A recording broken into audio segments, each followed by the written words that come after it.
Hey guys, welcome to Solo React Talk. Tonight I am going to be reacting to a video requested by multiple people. It's called Understanding Jagatai Khan 40k Lore White Scars featuring Curtis C. Kumba by the Amber King. If you want to check out my previous reactions to other Warhammer 40k content, remember the playlist card will be at the top. Just click on it and you'll be able to access them. If you want to check out the original video as well as the Amber King's YouTube channel, remember the links are in the description below. Jagatai Khan, I don't know anything about this Primarch specifically. I think, the only time that I've heard about him is during the Siege of Terra, you know, when he was defending the throne world with Rogel Dawn and Sanguinius. Yes, that's the only time where I've actually heard, you know, of the existence of this Primarch. So yeah, he's a bit of an enigma for me, and hopefully with this video that's about 2 hours 30 minutes long, I'll be able to finally understand who this Primarch is, and you know, is he still around or is he dead? Yeah, I guess we'll find out. Let's start.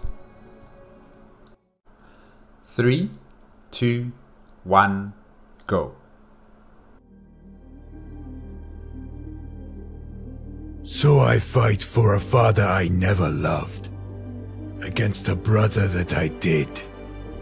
I defend an empire that never wanted me, against an army that would have taken me in a heartbeat.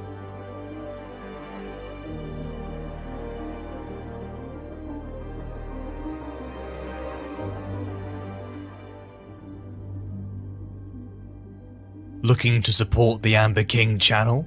Fenris Workshop are offering a fantastic deal on their wargaming products, with Green Stuff World's gorgeous range of basing materials, resin objects and hobby tools.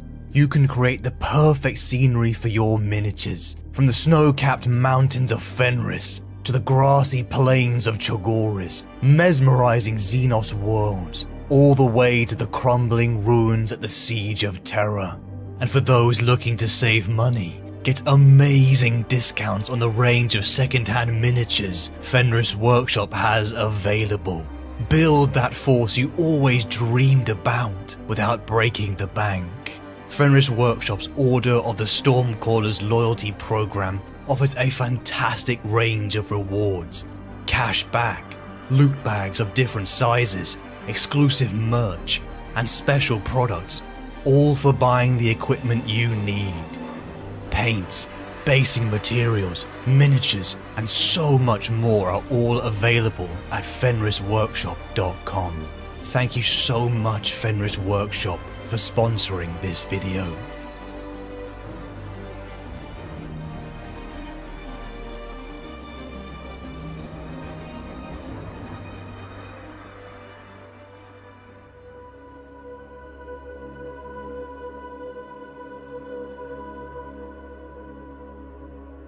Warriors of Chogoris, brothers of the great tribe, the Star Hunt calls you. Do you not hear it? The battle's red edge is your home, the respect of your kinsmen, your hurt. Plunge into the enemy's breast like a blade, cut out his heart, and you will know fulfillment. The Emperor has given us strength. In return, we give him victory. The overlooked barbarian, the warhawk, the great Kagan, the untrusted but yet respected Primarch of the 5th Legion, the White Scars, Jagatai Khan, a figure of mystery whose legacy as the reclusive conqueror has echoed for over 10,000 years, overlooked by his brothers, by his Imperium, and those who fell into the trap of failing to look below the surface.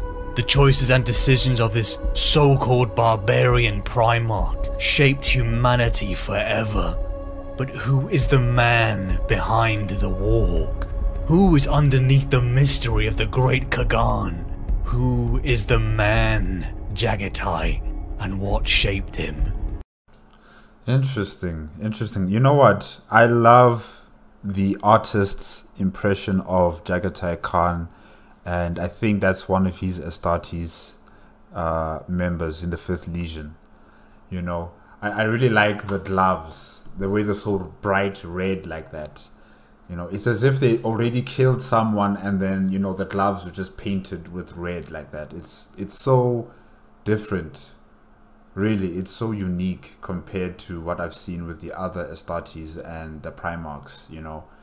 Yeah, and it's like bright red with gold and then silver as well. You know, it's just, he's good.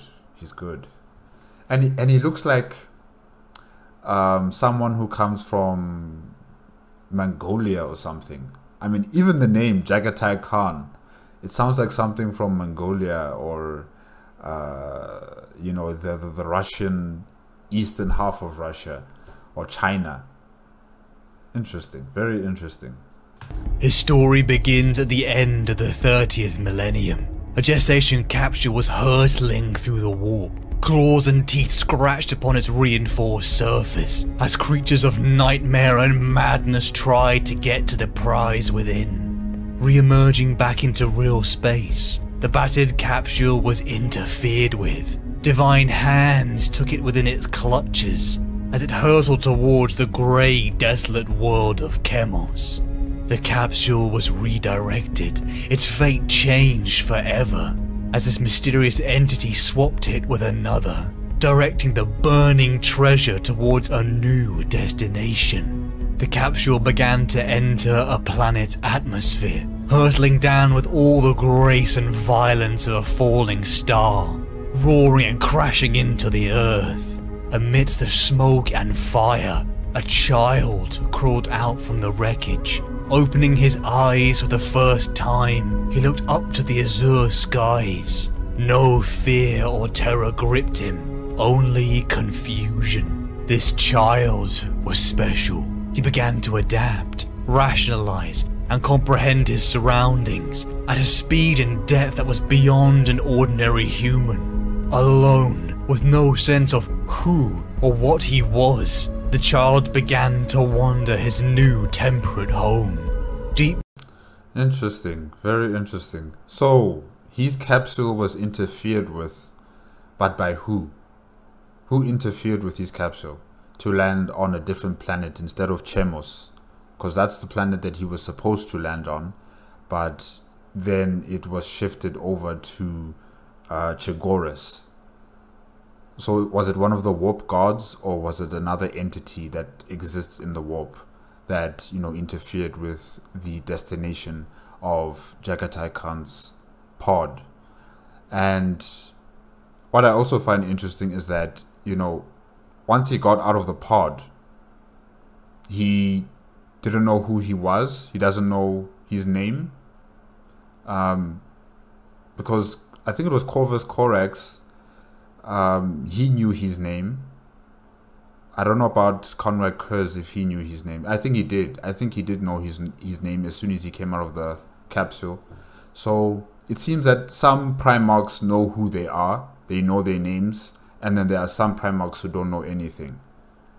And he's one of them. Okay.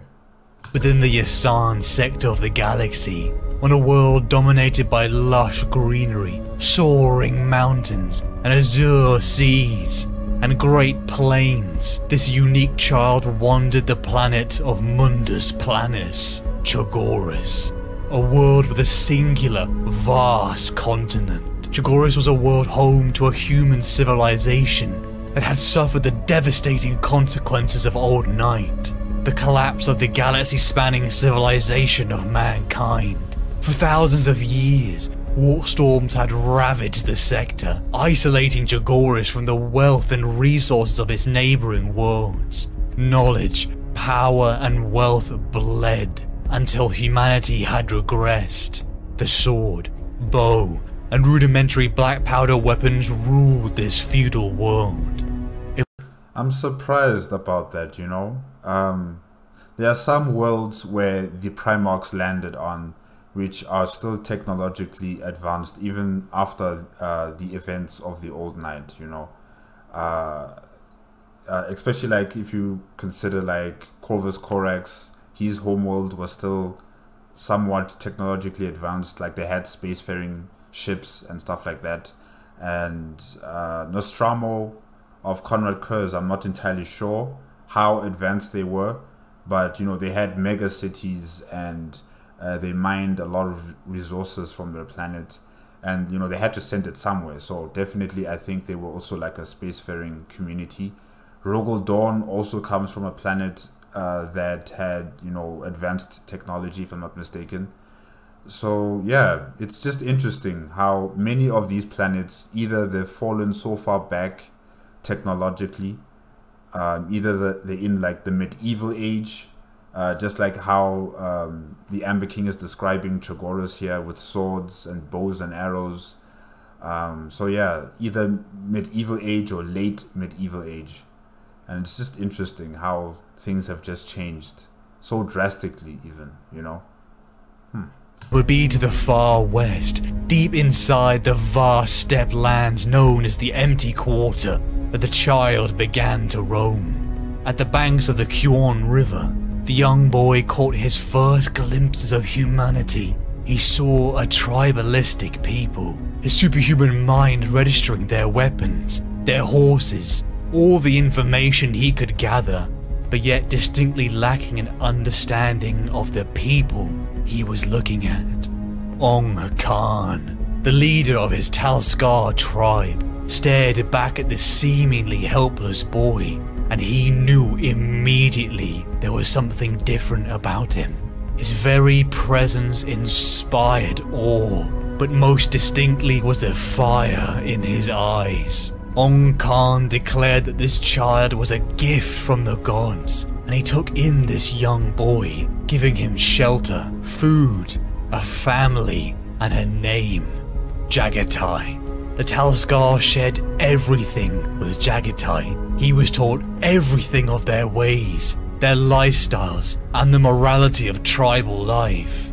Honor, honor to the tribe, honor to the land, and honor to the Storm Seers, the Zadrin Aga, the shamans who guided and preserved the traditions of the tribe, as well as being an invaluable advisor in the matters of the gods and the powers bestowed upon them.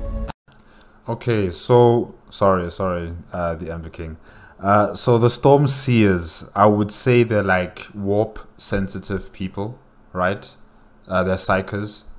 That's interesting, and they are placed in very important positions in their community. You know, they're the ones who advise the people and their khans, if that's what you call them, you know, about the intricacies of the warp, probably. So they're kind of like librarians in a type of way, if I can say it like that.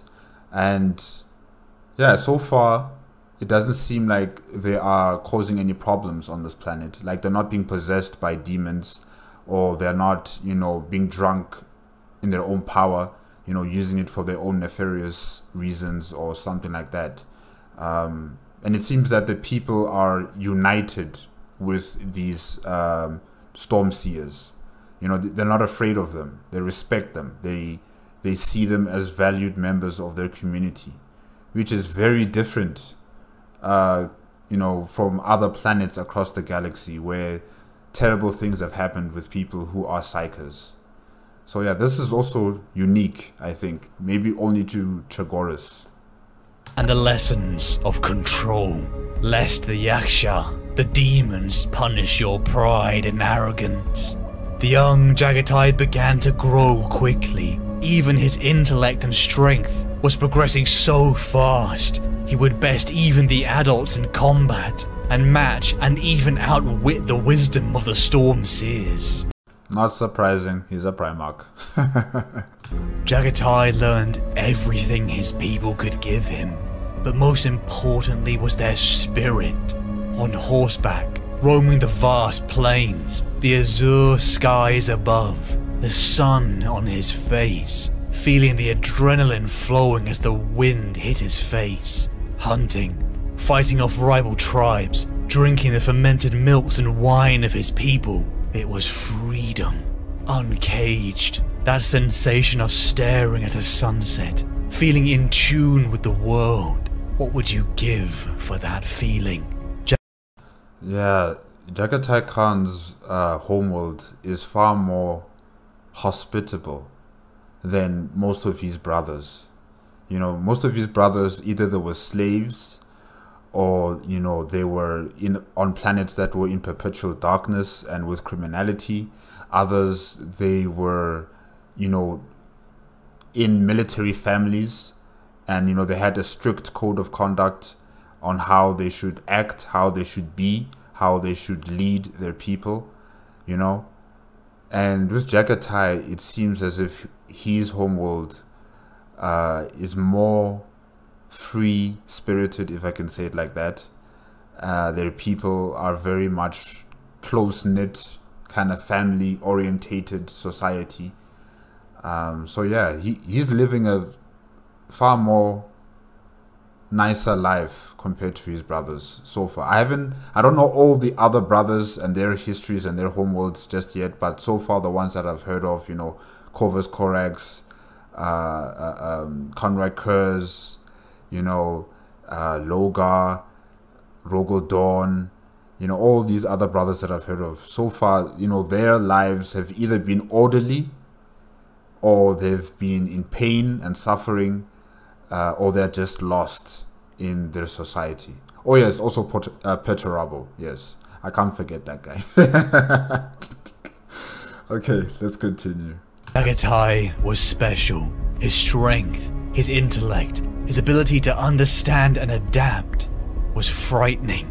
Even being in his presence for the first time was overwhelming. But behind this prominent form was a young boy who pondered. Rival steppe tribes began to fear him because of this seemingly superhuman warrior who began to preach and talk what was beyond the constant warfare that dominated life on the steppes. The young Talskar warrior sent from the gods was a figure of awe and a conjurer of jealousy. But Jagatai's fast-paced, freedom-filled existence wouldn't last, and it would soon change forever. His father, Ong Khan, was dead, killed by the Talskar's rivals, the hated Kurayade tribe.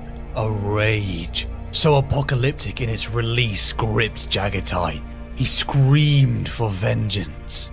The young man, barely a few years old, but at the same height of his elders, gathered his people. As the greatest Talskar warrior, he'd led them to war, attacking the Kurayade tribe and razing it to the ground, killing every man, woman, and child in a cacophony of swift, brutal vengeance, taking the Kurayade Khan's head and mounting it upon his tent, as the Talskars swore fealty to their new leader, Jagatai Khan.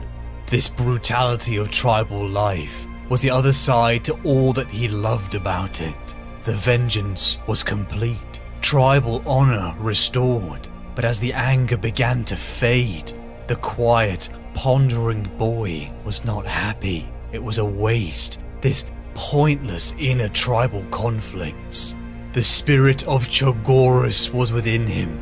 He loved to fight. He loved the rush of the wind. They all did.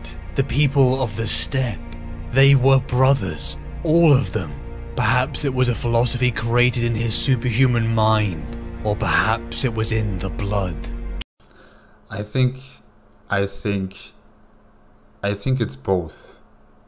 I think, you know, it's the Emperor's doing, engineering his son this way, in terms of him loving battle, because, you know, the Emperor needs his tools to be able to fight and to defend his Imperium.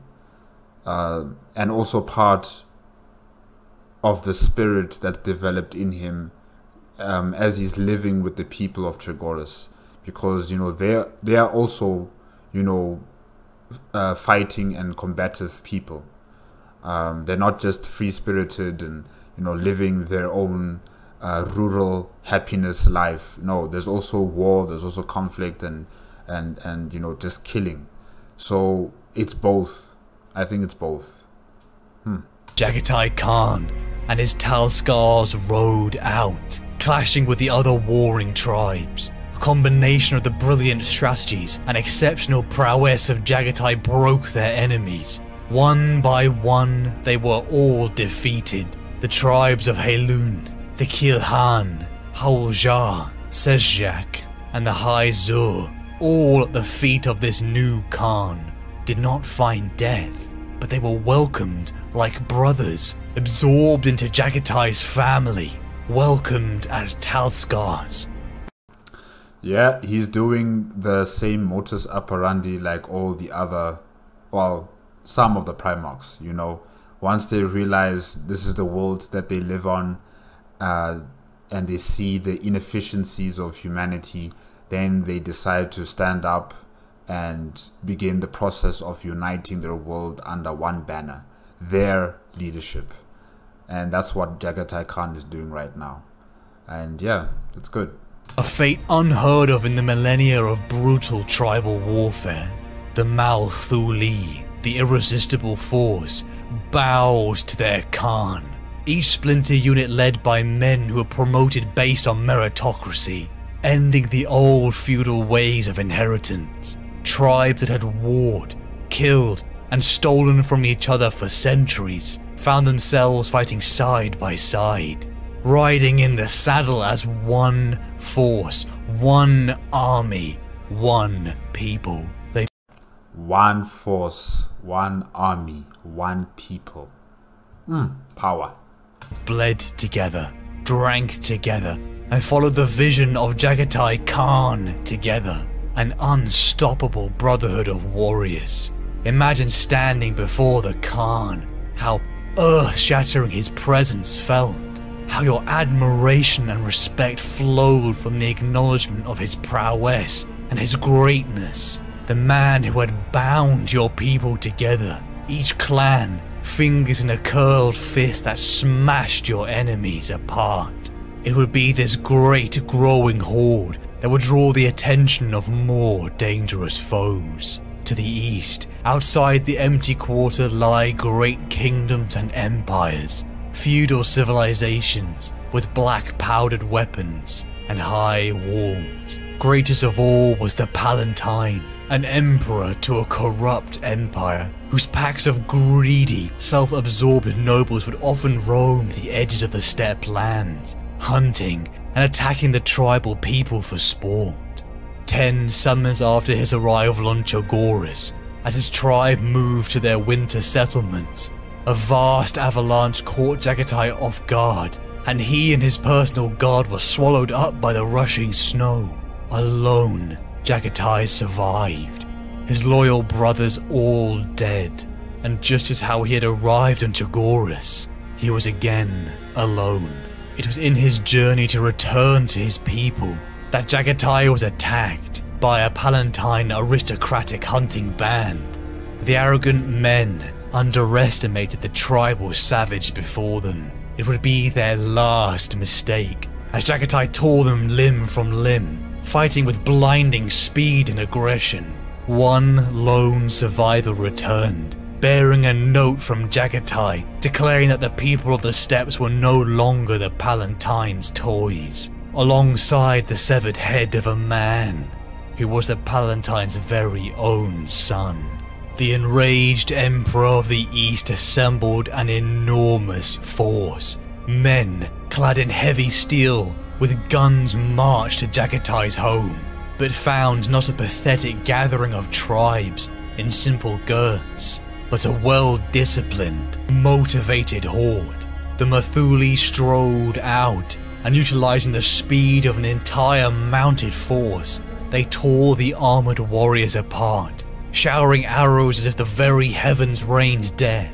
The force was utterly annihilated. The Palatine armies had gunpowder on their side, but it would seem that they haven't really developed any weapons that can cause mass destruction, or maybe like shock and awe, like cannons. I think maybe they just had, rifles and that was it, probably. Wow. Men of the East had tried to destroy them, their homes, their culture, their way of life, but Jaghatai wouldn't let that happen. In the wake of this glorious victory, the superhuman young man became the Kagan, the Khan of Khans of the Empty Quarter, the rightful ruler of all of its people. I like that, the Khan of Khans, the Kagan. Men such as Targatai Yasuge, Qin Shah, Gyu Hun, and Hasek, friends and brothers who had been by his side, followed their Kagan out of the Empty Quarter, the dust gathering at their feet as they set out to conquer the world. Kingdoms and empires over decades began to fall. Cities would look out to find this disciplined horde outside their gates. They were offered one chance to surrender or be destroyed. The example of that refusal was a warning others dared not to repeat. Each king and emperor he slew, Jaghatai became more and more disgusted with them. How fat, lazy, and corrupted they had become. The obscene displays of wealth, the utter weakness of it all. Great cities, towering structures, temples, and very kingdoms fell. And after decades of war, Jaghatai finished it, mounting the Palatine's emperor's head over his tent. His conquest was complete, but peace never lasts. You know, as I'm hearing the Amber King discuss about how Jaghatai Khan does not like, the displays of wealth. He does not like kings and queens and walled cities. This guy is going to be recruited by the Emperor of Mankind. The Emperor of Mankind is an emperor. He's like a king of all humanity. Earth or Terra is like, the imperial seat of power across the galaxy for humanity. It's filled with gold. It's filled with gold, golden streets, golden towers, and all golden ornaments, and it's just very lavish, and just clean, and it looks like a place of lazy, fat people. And he's going to be working for the man who is the head of these lazy and fat people of the Imperium of Man, So I'm just seeing the irony of all of this. And it's just funny. Far upon the horizon, in Chogoros' azure skies, a golden eagled stormbird descended from the sky. Jaghatai's life was about to change forever. Papa's home.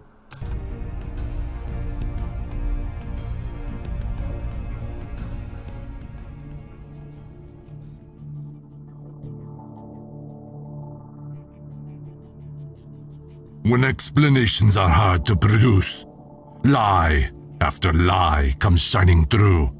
Truth gets locked away, for reasons only known to yourself. Truth may hurt, but the lie hurts more. One lie to cover another. What was the first lie? Can you remember? So much hurt, and too many lies. What's the truth? Will I ever know? Can I ever separate the two? That was a good, I think it was like a sentence. That was good. That was so good. And what makes this even worse, in terms of the Imperium, I'm now discussing about the Imperium, is that, they are going to be using lie after lie to cover up the truth. And it's going to build up like a stack of, like books or something. And once it reaches to a point where it can no longer, maintain itself, it's going to collapse. And who is it going to collapse on? The people of the Imperium of Man. They are going to be the ones who will suffer the most out of the civil war that will be created, because the truth was never told, because we're told that we cannot handle the truth. Khan remained static, like one of those age-darkened statues that stalked the shadows of that place. He saw rows of them against the far wall, each cowled and bearing a staff, mirror images of the living fossil that addressed him now. I have conquest in my blood, The Primarch said. I have always hungered for it. Only now I know that you planted the desire there. You made me as an instrument of your own designs. Malkador the Sigillite, right? Yeah, it looks like him. Yeah. We are all instruments. Except for him. Oh no, very much him. The Sigillite placed his thin hands together. Listen, I understand the problem. You are monarchs of your worlds, and now we ask you to fight for this one. You were never given the tutelage we had planned, and so the wrench is sudden. If we could postpone the crusade for 100 years in order to prepare you adequately, we would do so, but we cannot. For we race against the closing door of fate. All must be gathered in. But remember this, you are a son of Terra. You were made here. I was made on Chogoris. The Sigillite smiled. You were created on Terra, but you were made on Chogoris. Yes, definitely, Jagatai Khan. I like you. I like you. I really do like you now. The fact that you're talking back like this to the Empress Second, and you're questioning things like this. I'm liking this. I should put that keening self-pity behind you if you wish to earn the allegiance of your new army. The Khan turned on him, unclasping his arms as if he wished to draw his blade. It is all a lie. He said fervently. Every part of it. Will be burning their temples and executing their priests in return for 1,000,000 worlds. All as ignorant as beasts. Is that what you wanted? It is necessary. We could tell them the truth. Do not be foolish. The Khan's lips curled in disgust. So much contempt for your own species. Yes, contempt. Snapped the Sigillite.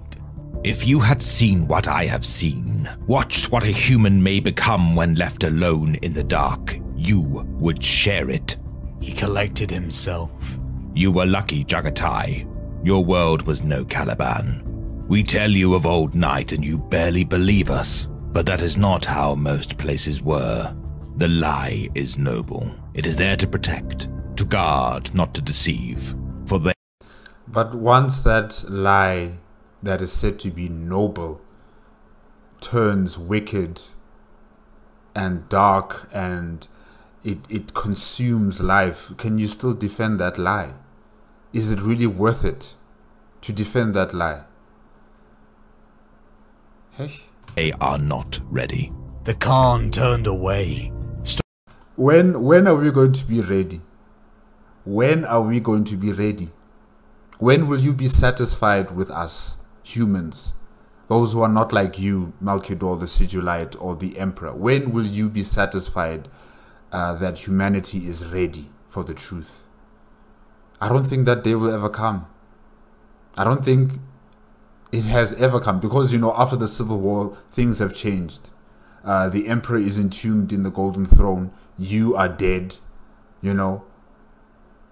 So the truth is now lost, and humanity is stuck with this lie that's now morphed itself into a different lie, where people are now praising the Emperor like a god.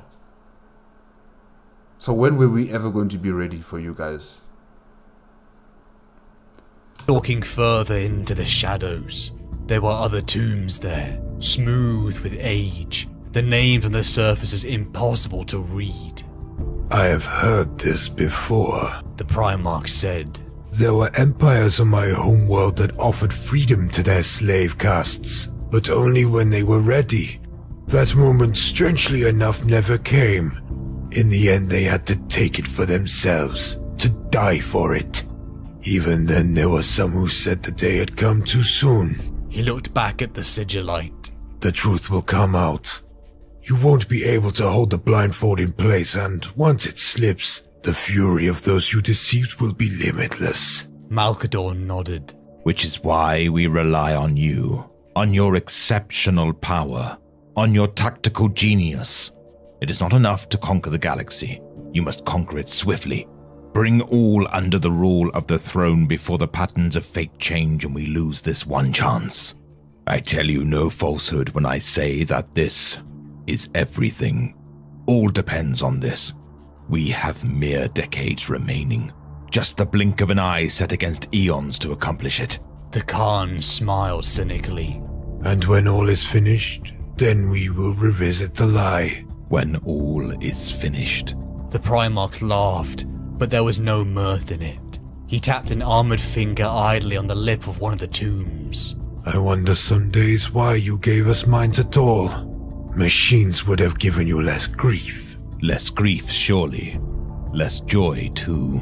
Malcador sighed, and wrapped his cloak tighter around his whip-thin body. You have found it hard to understand your father. You wish him to be more intelligible. I understand that. But do not be seduced by the scale of his power.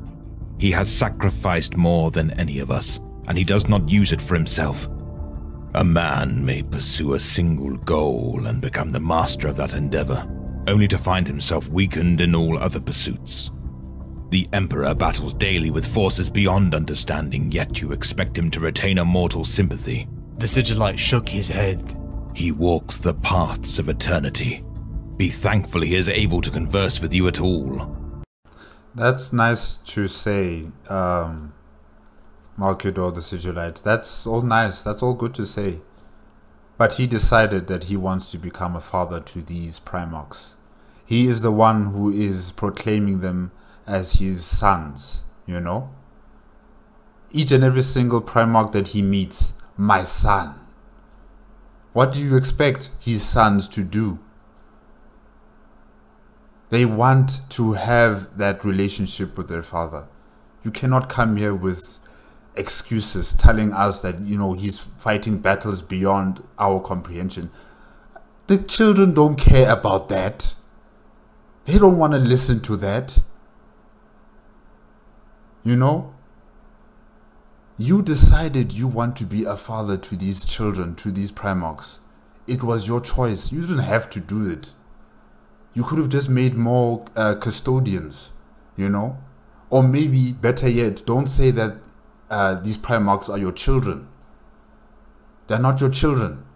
They're your tools. Tell it to them bluntly. Don't lie to them.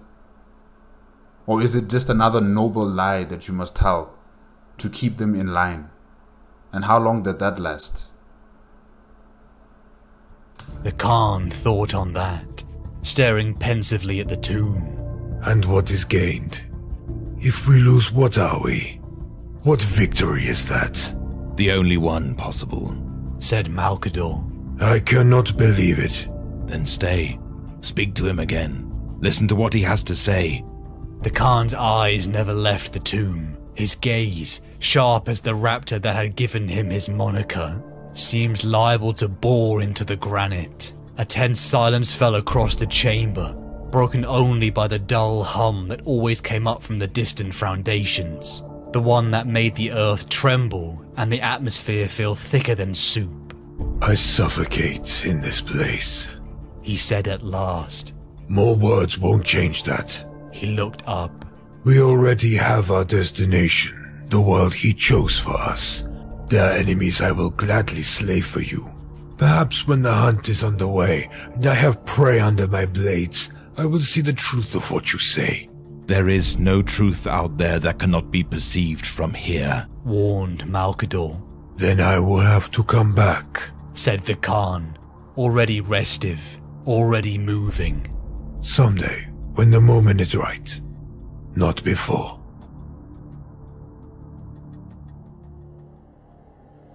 A golden eagled stormbird descended from the sky, and as a procession of large, golden armored warriors made their way into Jagatai's camp, he saw that these strangers possessed technology far beyond anything on Cho'Garis. From his first moments of sentience, Jaghatai knew that he was different, that he was more than the people around him. His intellect, his strength, and in recent years, his towering figure.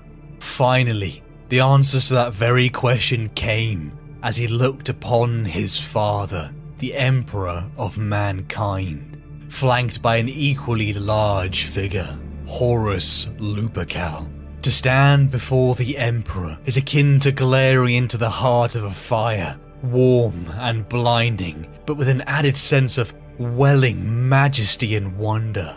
Such perfection, such soul-wrenching glory, it would move you to tears. Humanity distilled. Even to Jaghatai, the superhuman Primarch senses could feel that power. His father had found him. He was a Primarch, one of 20 sons of the Emperor of Mankind, the head of a galaxy-spanning empire that sought to reunite the lost colonies of mankind across the stars. He was at the head of the Great Crusade, the reconquest of the galaxy, reuniting with his lost sons, and he wanted Jaghatai to join the Great Crusade at the head of an army made from his own genetic material, and to conquer the stars. I'm wondering what would happen if a Primarch said no. If the Emperor came to, an example, a Primarch's homeworld, right? And the Emperor was like, my son, I wish for you to join my, Imperium of Man to, reconquer the galaxy under the banner of the Imperium of Man. And this said Primarch said, no, I won't join you. What happens then? What will happen to this Primarch, and what will happen to the planet that this Primarch lives on? Will he die? Or will the Emperor understand and leave? I'm just wondering about that, because it seems like all of the Primarchs that the Emperor has visited, they've all said yes. None of them have said no. Some of them, he's given them time, like Corvus Corax. He's given him time to, fix up his world, and then he would come back for him. Others, he just took without their permission. So probably that's something that the Emperor would do. If a Primarch said no, he would probably just abduct them from their homeworld without their consent. Just like what happened with Angron. Angron was taken away from his homeworld without his consent. So, yeah. It was almost overwhelming, but Jaghatai did not follow in the footsteps that millions had done before him.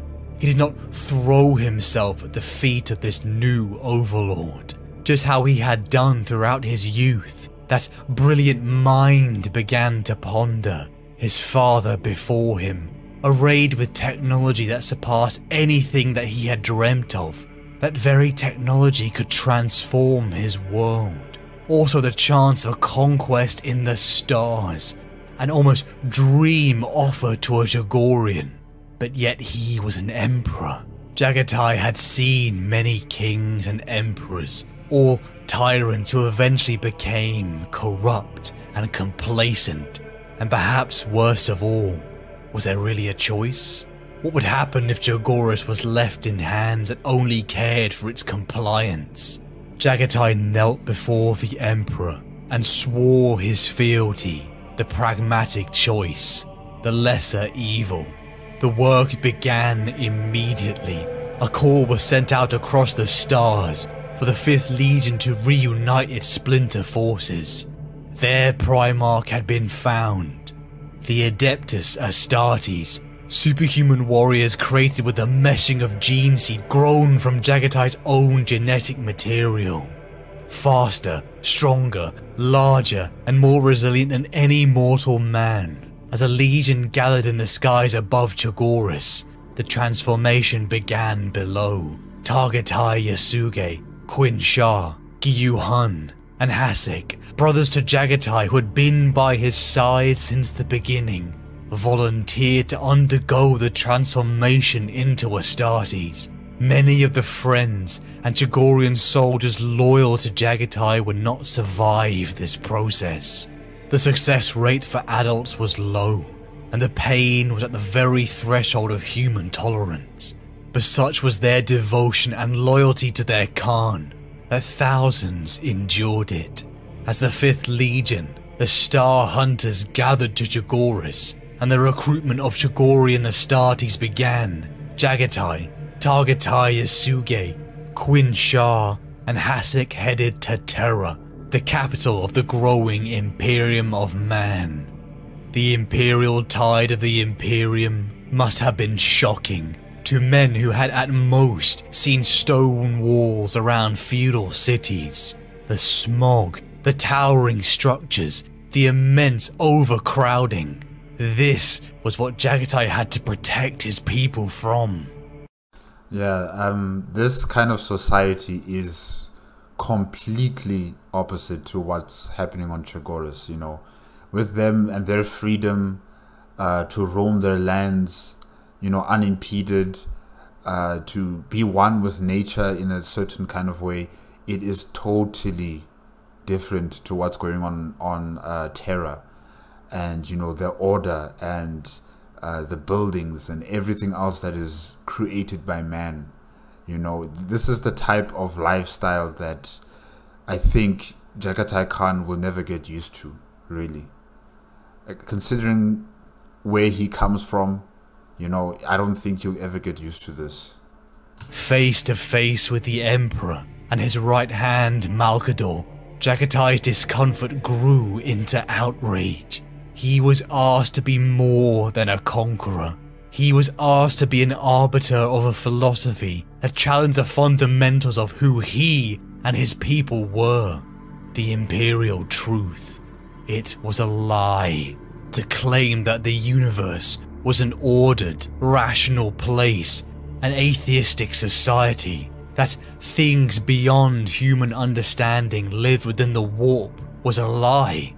We'll be burning their temples and executing their priests in return for 1,000,000 worlds, all as ignorant beasts. Is that what you wanted? And also remember, Chagoris, you know, they are also very spiritual people.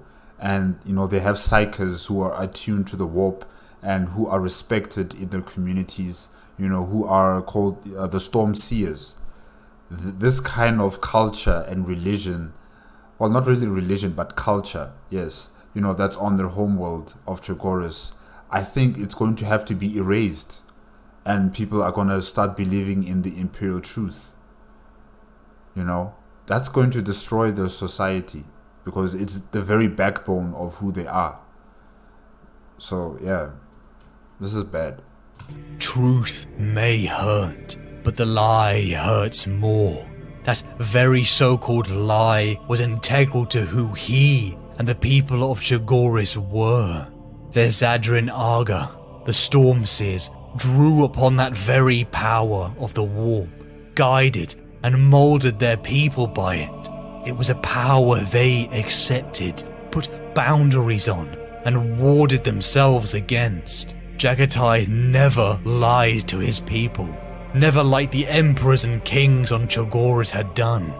He had seen its costs as kingdoms fell. The truth will come out. You won't be able to hold the blindfold in place, and once it slips, the fury of those you have deceived will be limitless.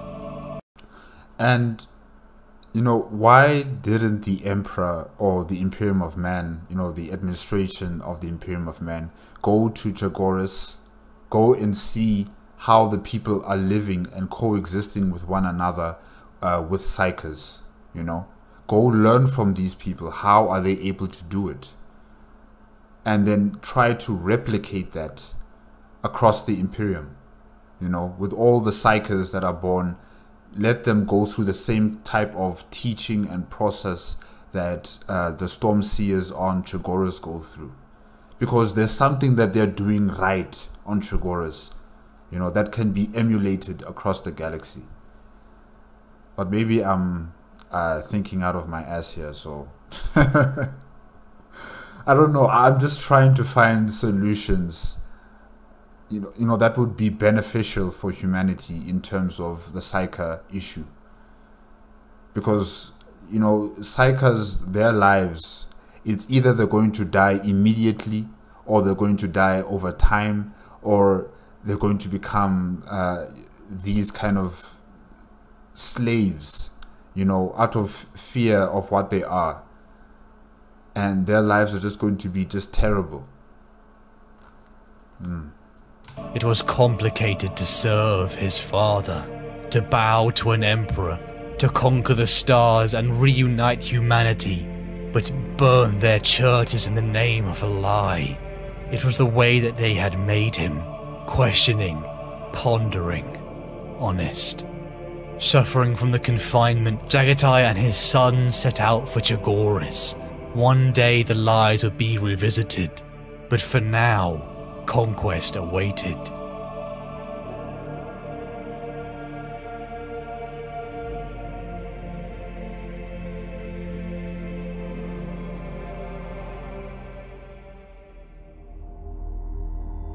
Not even a mighty warrior can break a frail arrow when it is multiplied and supported by its fellows.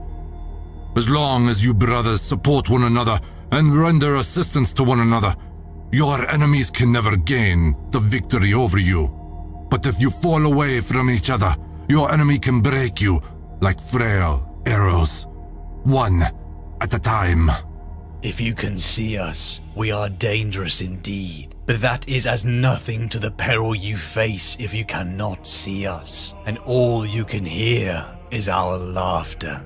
Chogoris. He may have been created on Terra, but Chogoris had made him. Like some of his brother Primarchs, Jaghatai had bargained with the Emperor to leave his homeworld in his hands, because he knew that it would be crushed under the tide of uniformity for the Imperium. That's good, Jaghatai Khan, that you made that deal with the Emperor. That's very good. You know, guys, I was just thinking, when Jaghatai Khan and his Astartes start conquering, you know, the galaxy, are they going to go out there with horses?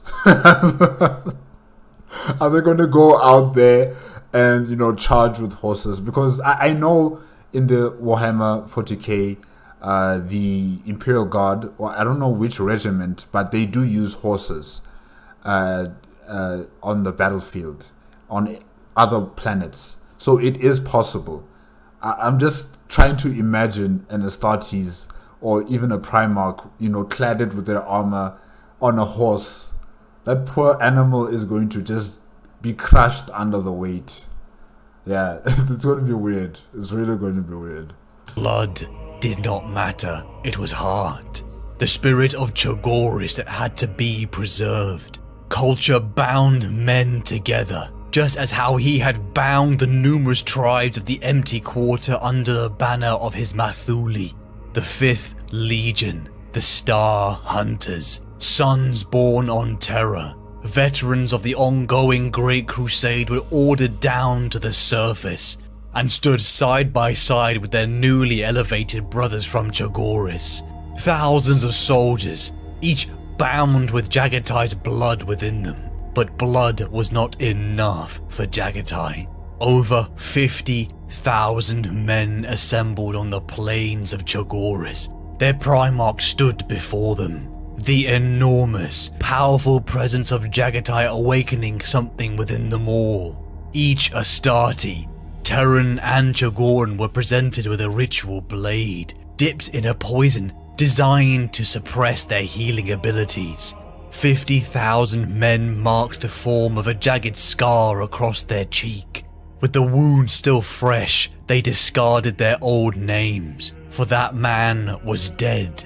Each chose a new name to mark his ascension into the horde of Jaghatai, the Kagan.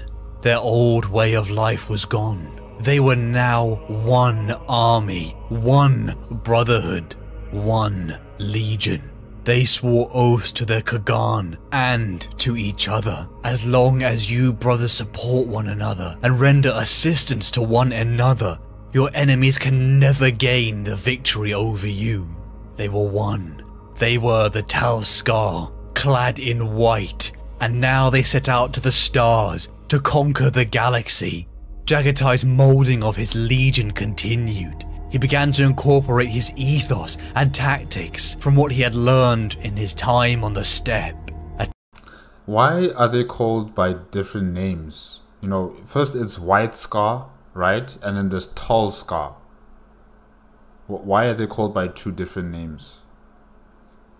Attack and then retreat, shock and awe. The 5th Legion would be the first in, and then the first out.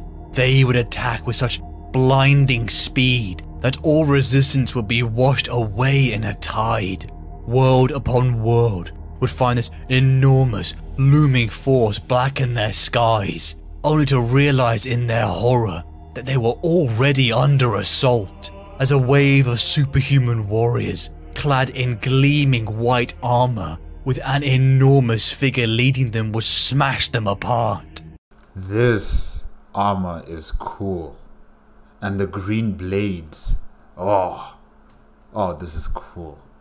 Whooping cries and cheers would be heard over the thunder of jet bikes and land speeders, as the spirit and heart of Chogoris sung through its warriors. Okay, jet bikes and speeders, alright, not horses.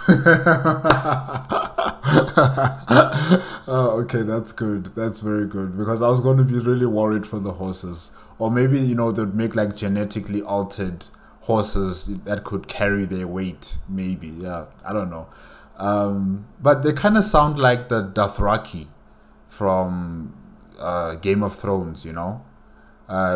When the Amber King was describing what the sounds they make before they head out to battle, and how fast they move throughout the battlefield, and, you know, conquer everything so fast without the enemy even realizing that they're under attack. So yeah, they kind of remind me of the I just said their names right now. I just forgot them. The Dothraki, yes. Okay. Even their weapons and armor was adapted to fit their way of war. The Legion's colossal naval ships were modified to Jagatai's own specifications. He had been but a mere tribal warrior before. The bow and warhorse were his tools, but his mind had soaked in the complexity of the Imperium's technologies to a level where he could adapt it. The Dao sword, the Tolwar dagger, the Guan Dao glaive, all deadly pieces of iron, forged in the plains, were reforged into steel and ceramite power weapons. Even Jagatai's personal guard, his Keshik, adapted their Terminator armor for increased mobility. It was the way we made you. Words of Malkador that never seemed to leave his thoughts. Conquest was in his blood, but it was in the heart of the Chogorians. Their love of battle was unparalleled, just as the sensation of adrenaline and freedom had gripped Jagatai, mounted upon the plains of Chogoris. It was tapped into by all of the 5th Legion. Imagine the speed, the power, the sensation of slicing apart your enemies with your blades. An exhilaration that would leave you grinning ear to ear. But they were more than just the savage visage they displayed. Jagatai began to encourage his sons to be more, to delve into such things as calligraphy, hunting, and the telling of ancient tales. The society that separated scholars from its warriors will have its thinking done by cowards. And I think you and Magnus would be the best of friends. I really do think so, because Magnus also champions his Astartes to, you know, not only be warriors, but be intellectuals, you know, have knowledge, collect knowledge, discuss, debate. And this is something that also Jagatai Khan wants his soldiers to be like, you know, not only warriors, but thinking and understanding and creative warriors. Yeah, I like that. I like that a lot. Is fighting by fools. The 5th Legion fully joined the Great Crusade, with Targatai Yasuge, Quin Shah, Giyu Hun, and Hasek by his side. He disagreed with his father on the fate of humanity, about lying to them, so he distanced himself from it. He would follow his own path.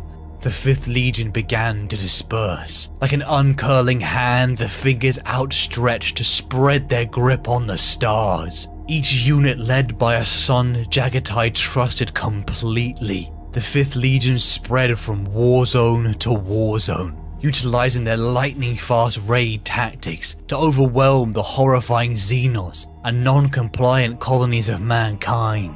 They begun to conquer at such frightening speed they even outpaced Imperial reinforcements, and coincidentally, the delegation sent directly from the Imperial Palace. The greater the distance from Terra and its influence, the more free Jaghatai felt. It did not matter if he received less glory, less praise from his father, his legion, his culture and his way of life mattered more. They became a rumor, a legion who were gone before you could understand or interact with them. They were the superhumans, clad in white, bearing scars on their cheeks, speaking in their strange tongue. They were the White Scars. Speaking in their strange tongue. Everybody speaks strange tongues in the Imperium of Man's, Astartes legions. Everybody have their own linguistics, They don't all follow a uniform language, as far as I know, yeah. And the fact that he's outpacing even the reinforcements, I think that's a problem, is it not? What if they're in a situation where they'll need reinforcements? Then they'll have to wait for who knows how long until the resources and the personnel come to their aid. So I think maybe that might be a bit of a mistake on his part. Yeah, interesting. Very, very interesting. Okay.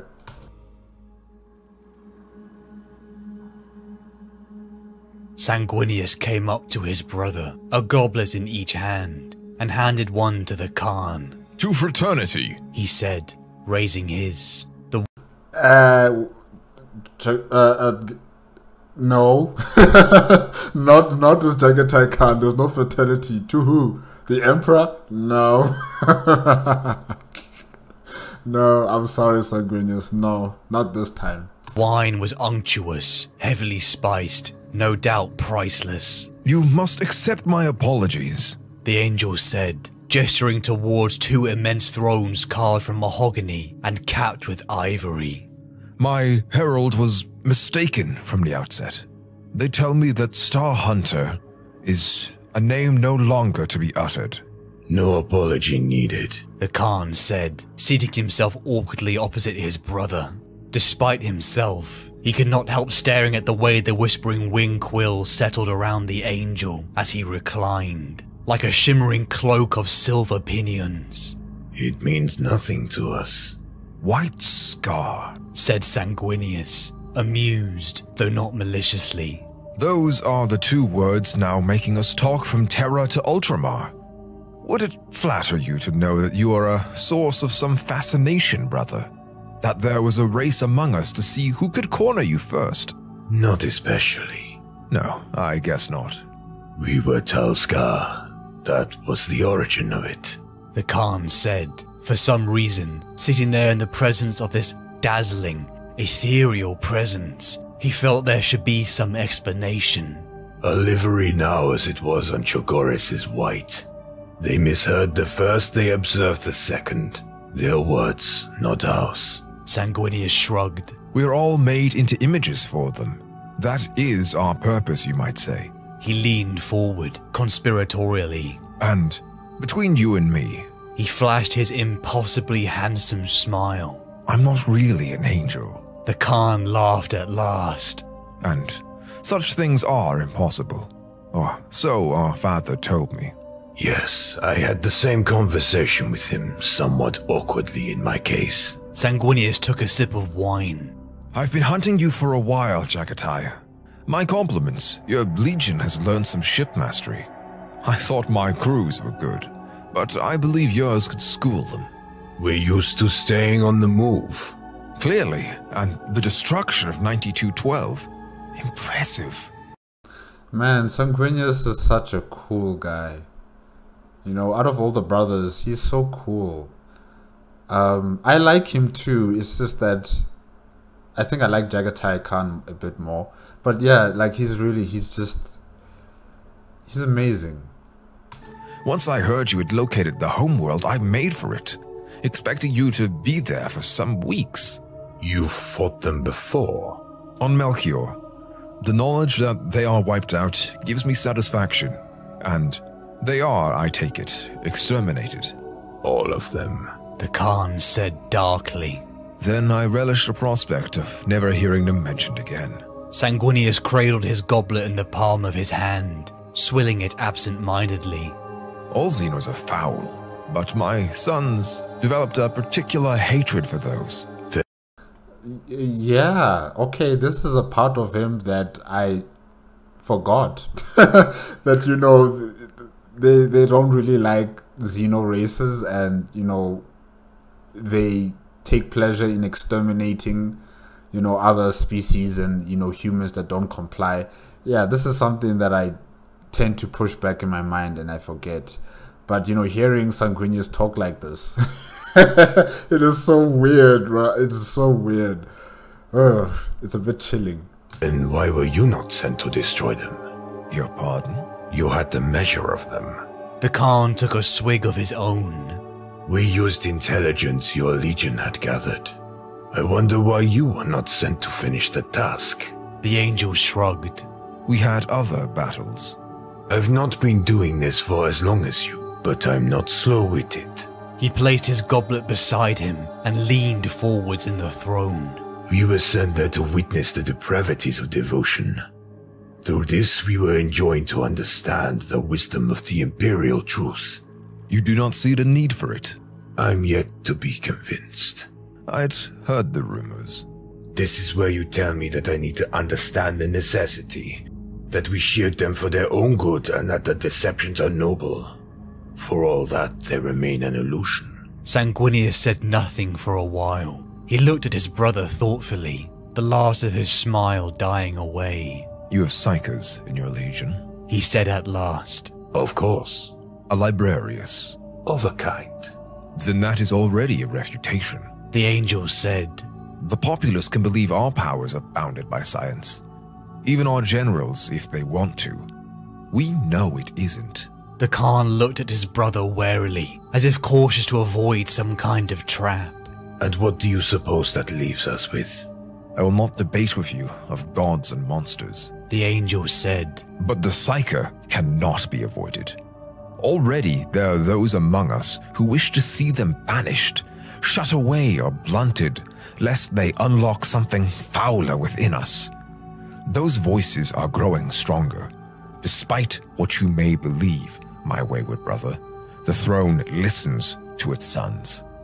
One day, if we are careless, we will lose all these things, and then we will be the ones at fault, for we did nothing. The Khan looked skeptical.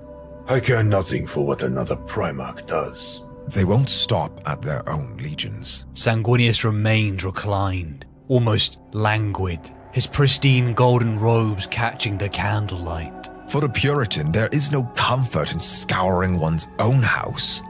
All houses must be made clean. You are on your own, Jagatai, heading further into the void. An empire unto yourself, so you don't hear the whispers. And I care nothing for whispers. Oh, okay. I don't think Jagatai Khan understands what Sanguinius is telling him. You know,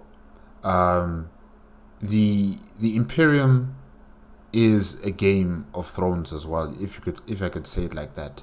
You know, in this machinations of court intrigues and control and power and influence, there's going to be some big debates hovering around Psykers, especially during the Edict of Nicaea. That's how you call it, yes. You know, there's going to be some Primarchs, especially Mortarion, who's going to be championing the destruction of the Librarians, you know, and further constriction on psychers, and Astartes are no longer allowed to use their psychic abilities. And that's the kind of situation that Jagatai Khan has to understand. He has to know what's going on in the internal politics of the Imperium of Man, so that he is better prepared for what is to come, you know. Because if it is set in law, or if the Emperor decides to take the side of Mortarion and his people, saying that psychers need to be clamped down, then it's also going to apply to him.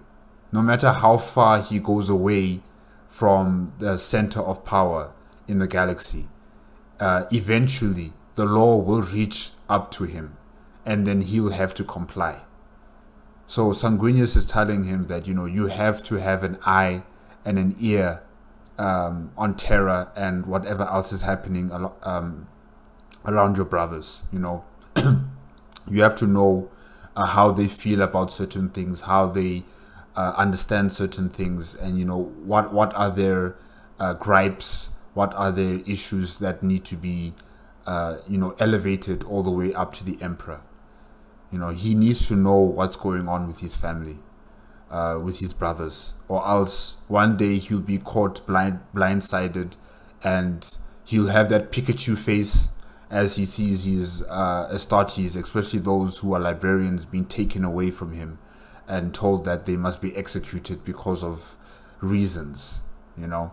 So yeah, I think Jagatai Khan doesn't want to understand that. He wants to be, you know, as far away as possible from the Imperium of Man, and, you know, still continue executing the commands from his father, but, you know, he doesn't want to be close to the Imperium of Man. But really, Sanguinius is right. What he's saying here is so right. Sanguinius snorted. You should. I've seen worlds destroyed by them.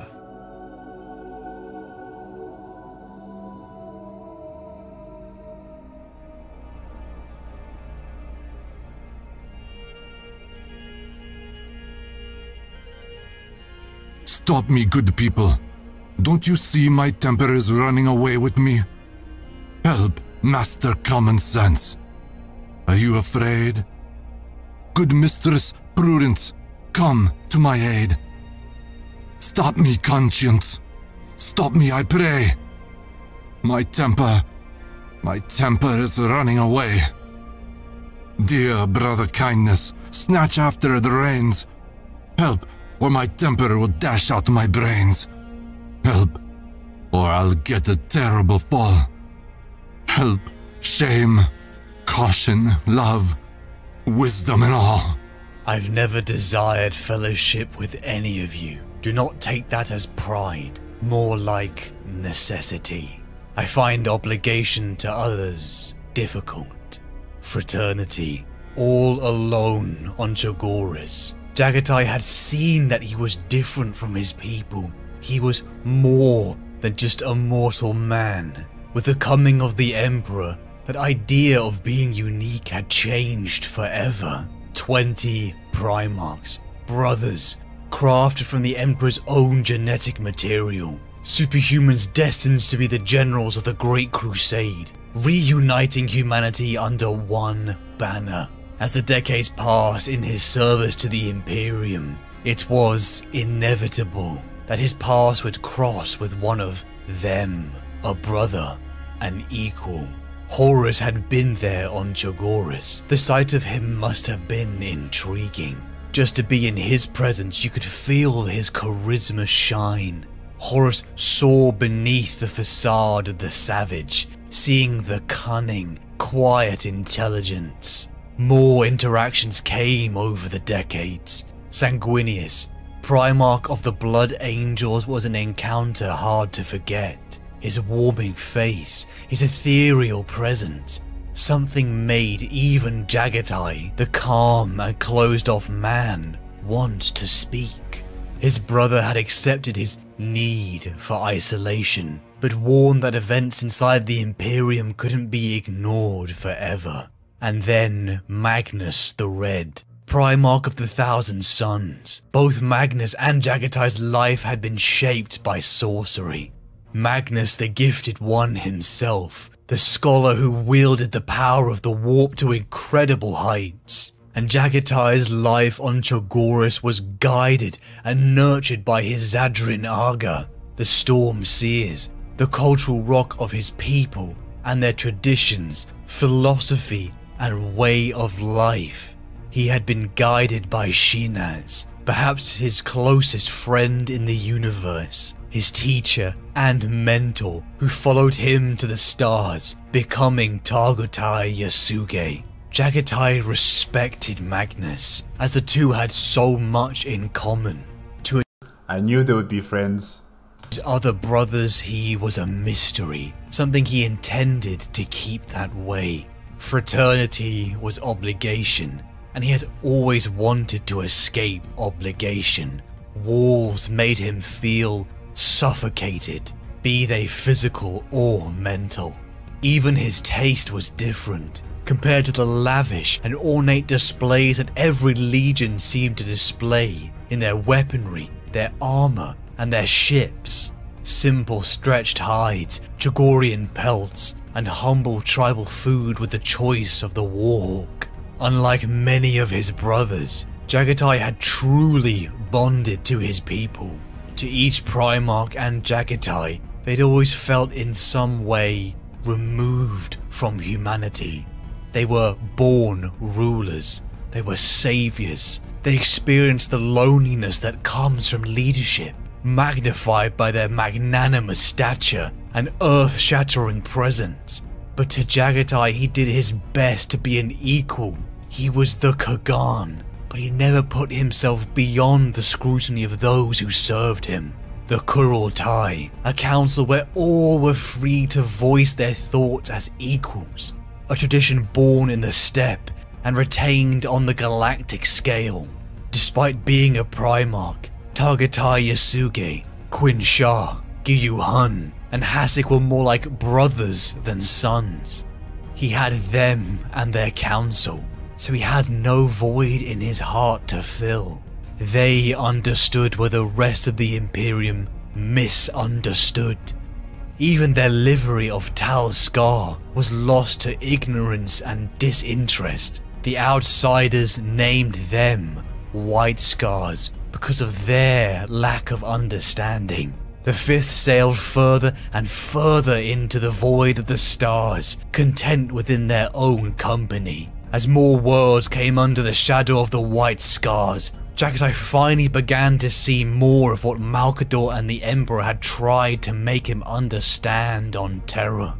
Old Night, the collapse of humanity's spanning federation across the stars. A wound in the psyche of the civilization that remembered those frightful days. One of the justifications for the Great Crusade was to protect the future of humanity, to unify it under one banner, to protect it from a slow decay. Devoured by ourselves and the horrifying xenos that hid in the dark corners of space. Chogoris' society had collapsed millennia before, reverting to a feudal-like existence, where the scars of Old Night were forgotten. It was only within the Great Crusade did Jagatai finally understand the horrors of what Malkador had warned of. Xenos. They were disgusting. During the emancipation of Droon, they... The Ember King. Oh gosh. The way he said it, they were disgusting. Oh wow. Ugh. They encountered a range of horrifying creatures of barely definable form. Though all these creatures had in common bloated bodies that floated on invisible etheric tides, multiple eyes, thrashing tendrils, and the ability to unleash fearsome blasts of warp energy as they threw hordes of mind-controlled humans at them, treating humanity as if it were a thing to be controlled, like mindless slaves, a trait Jagatai had despised in the kings and emperors on Chogoris. Perhaps the Emperor was right. Humanity had to be protected from this desecration and horror. But though many Xenos made the White Scars curse their name in disgust, for others they held a different view. Orcs, the Greenskins, the hulking beasts whose love of war matched the Chagorians. Whooping cheers of "Hi Chagoris" met a screaming green tide on thousands of worlds throughout the decades of the Great Crusade. I think the orcs have found their best friends. If they even have a concept of that, I think they found their best friends. Really, the Fifth Legion, White Scars, and the orcs, you know, they both, you know, love the thrill of battle. They love, you know, going fast, you know, having that free lifestyle, and they love battling. So definitely, they're going to be best of friends. To have a worthy foe was everything to them, and Jagatai and the White Scars' blades were slick with alien blood. Smiles dominated their faces as no test was more worthy, though this further slaughter that Jagatai and the Legion was bathing in would change in a sobering moment.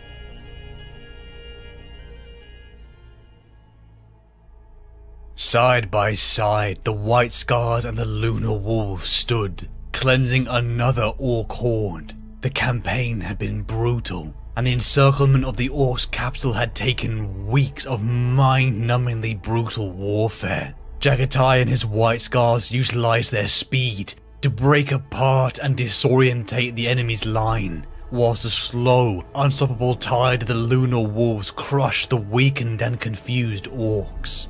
Encircled and flattened by a mountain's worth of bombardment, the Imperial forces prepared for the final assault. With Quinn Shah, Guyu Hun, and Hasek, and Sir Janus of the Lunar Wolves by his side, Jagatai raced into battle, a Primarch at the forefront of an unstoppable, lightning-fast wedge.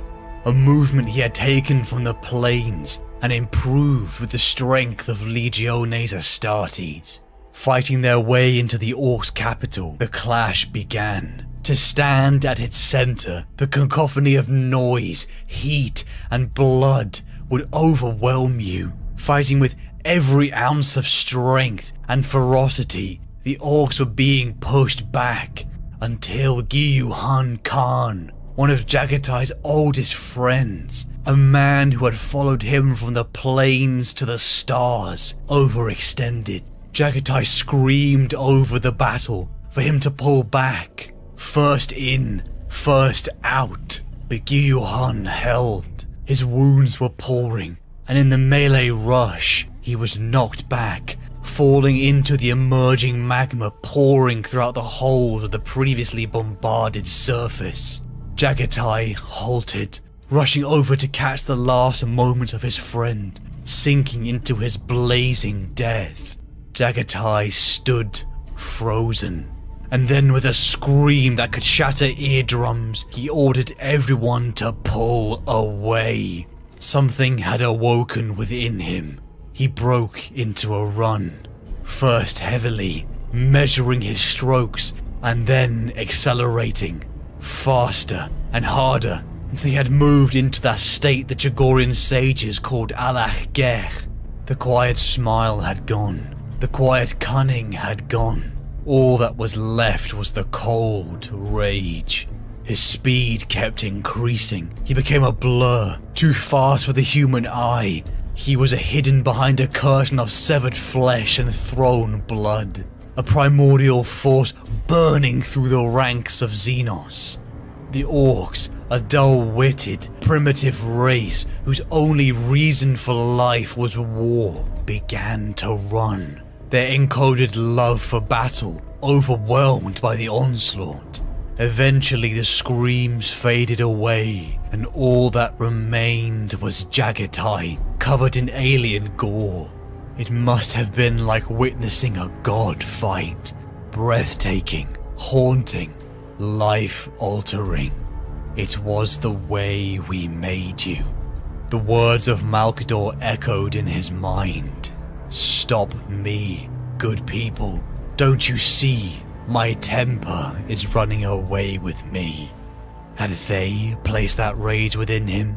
He was a son of Cho'Garis. Cho'Garis had made him, but perhaps he was more a creation of Terra, more a designed tool. Yes, like I've said before, he was created on Terra, but he was made on Cho'Garis. And this fury that he had after one of his best friends died, it's something similar to, you know, what happened with him when his adoptive father died. You know, when his adoptive father died, he also went into a frenzy, and he gathered up all his men, and they went to the tribe that, you know, attacked and killed his father, and they decimated the entire population. They killed them all, you know. And he's gone through something similar again against the orcs.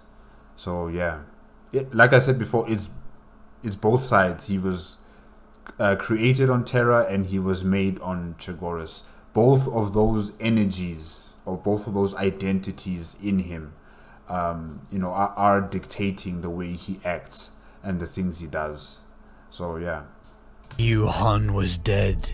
Others had passed over the numerous decades of the Great Crusade, but a friend, one of the men who had been by Jagatai's side since the beginning, he confided in Yasugai.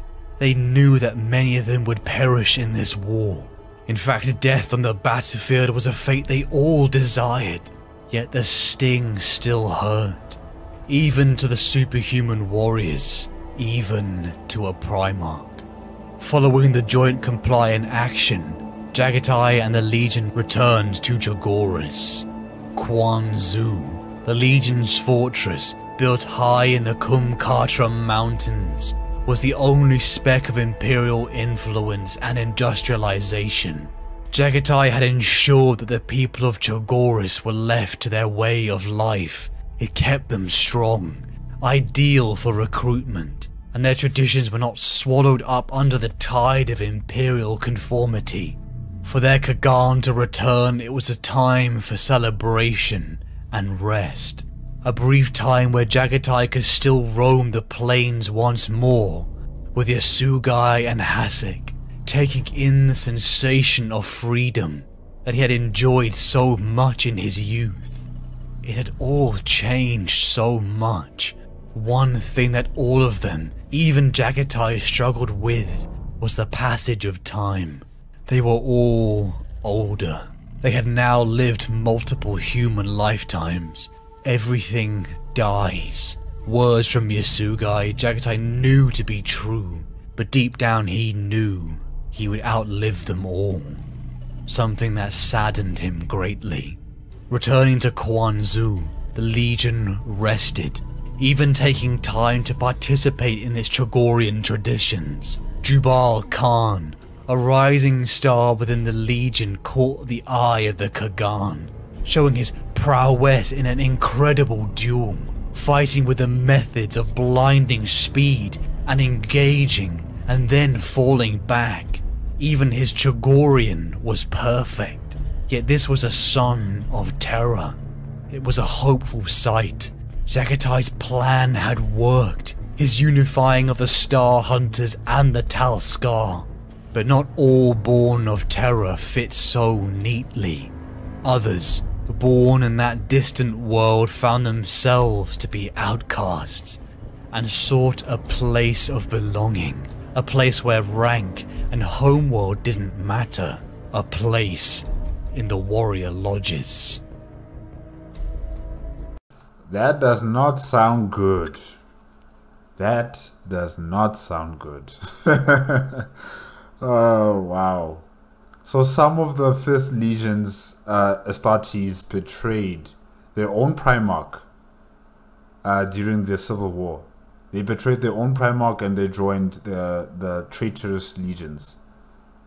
Huh, okay.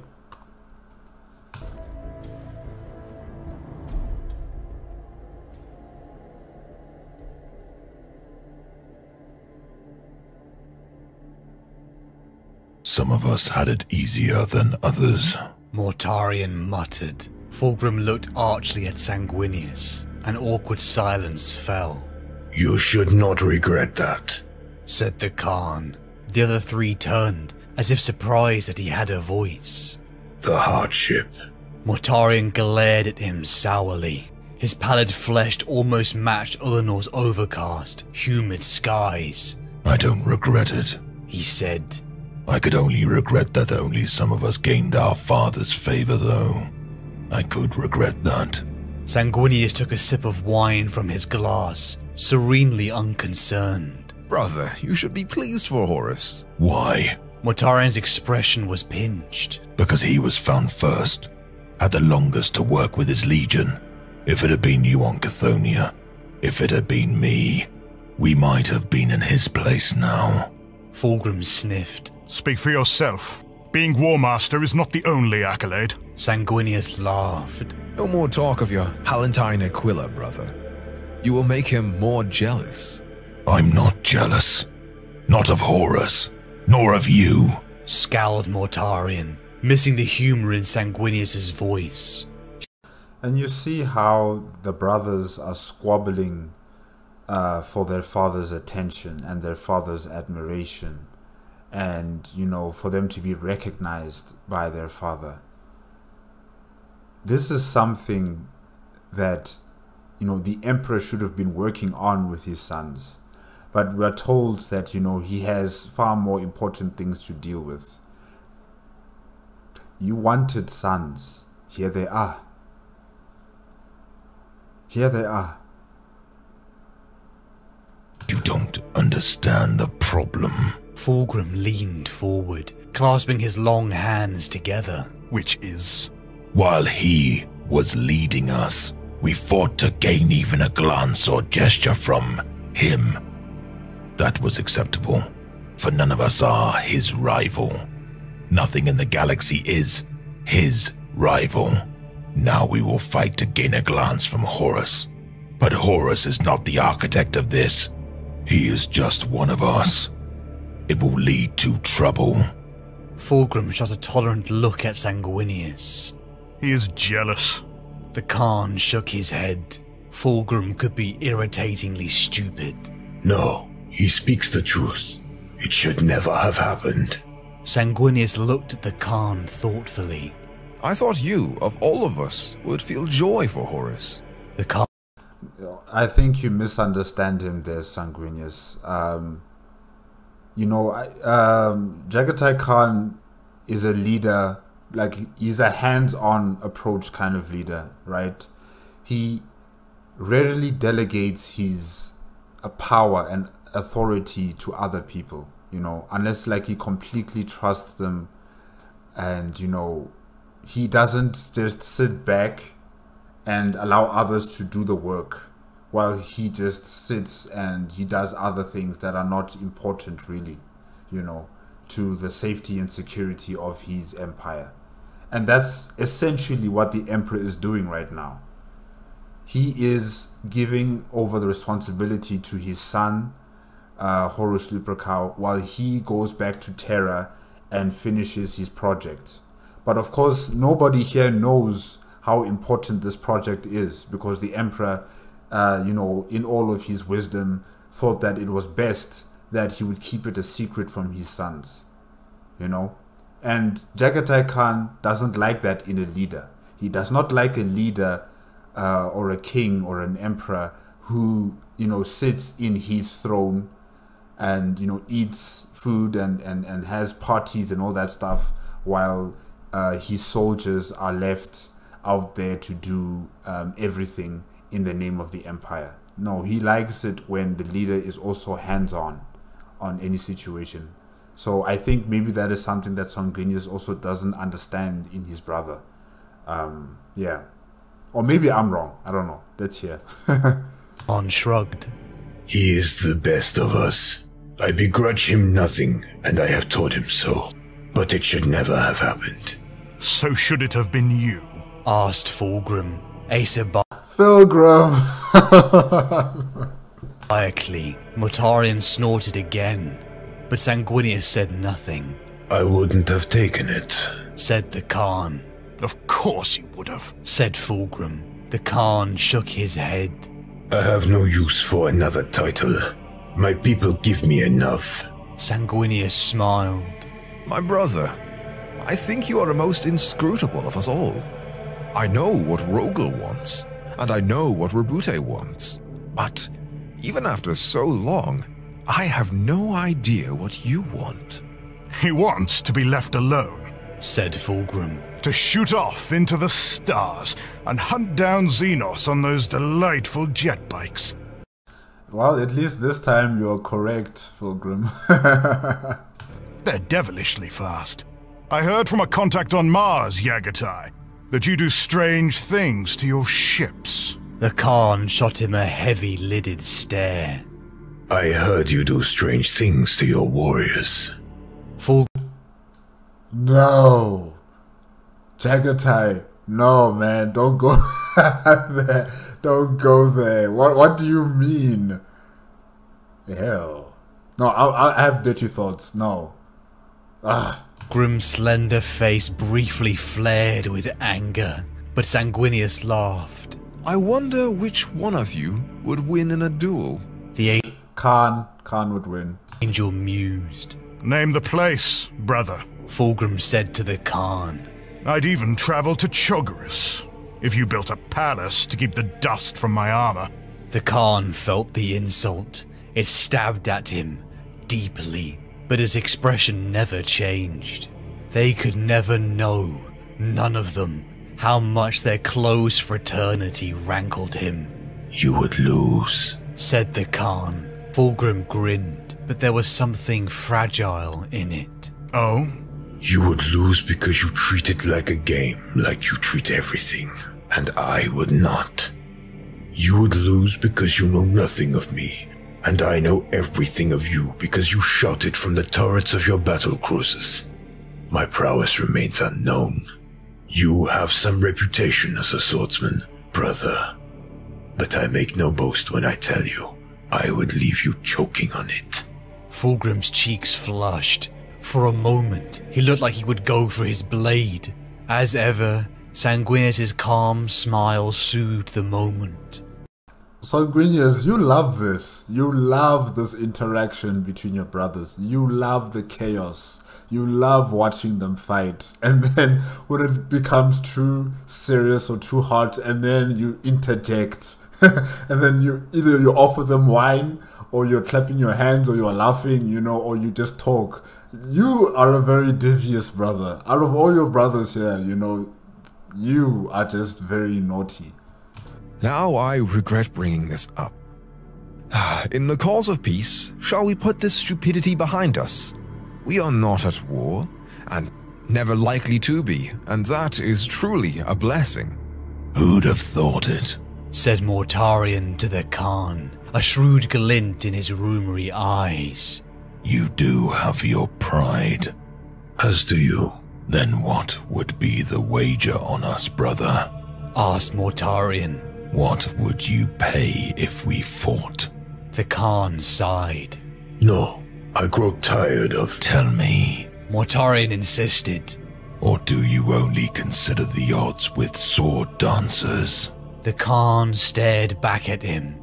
As he did so, he realized that, of all his 17 brothers, Mortarion was the only one who, like him, had remained on the utter margins during the Great Crusade. Even Alfarius had played more of a role at its center. The Death Lord was as mysterious to him as the Warp. Intriguing. I don't know, he said, truthfully enough. It would be interesting to find out. Mortarion laughed then, but what could be seen of his expression was crooked. His whole face seemed arranged for downness, as if levity risked cracking it. That it would, but we have nothing to fight over, you and I, so breathe easy. No? Asked Sanguinius, seriously this time. Not even the Librarius. The crooked smile faded. That's different. The angel took another sip of his wine. How so?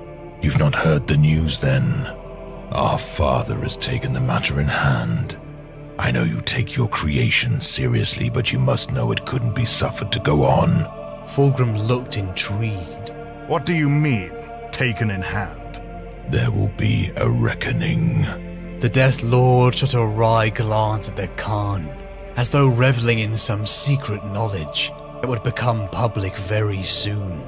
I'll be there when it happens. I hope you will be there too. Some fights are too important to be left to advocates. This upcoming reckoning, he must be talking about the Edict of Nicaea, probably, you know.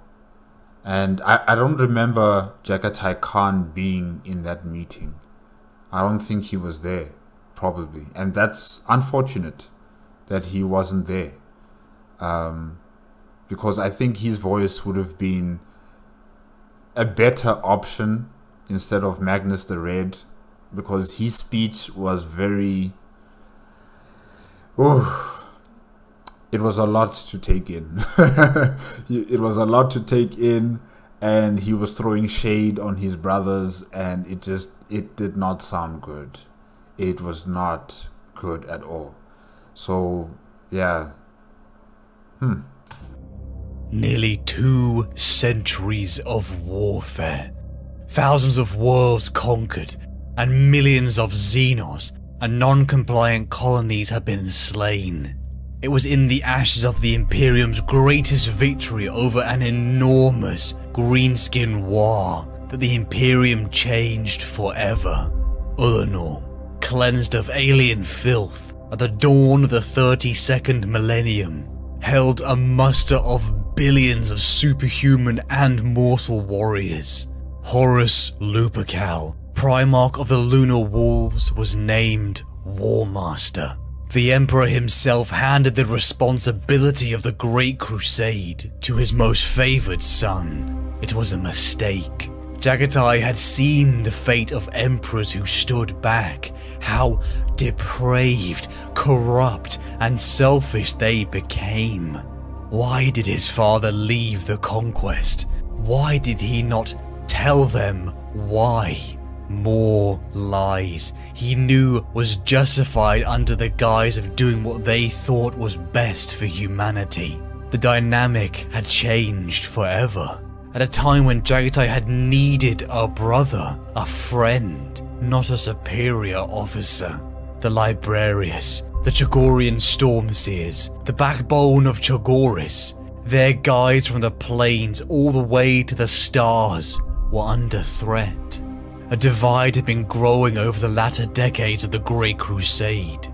Those, such as Leman Russ and Mortarion, who felt an utter disgust towards those who drew on the powers of the warp. Even Corvus Corax and Rogel Dawn were adverse. Many lie in the middle, but it was Jagatai, Sanguinius and Magnus who were their most ardent defenders. Jagatai had been reluctant to plant himself within the politics of the Imperium, but Sanguinius decades ago had convinced him to fight for his Stormseers, lest the decision be made in his absence.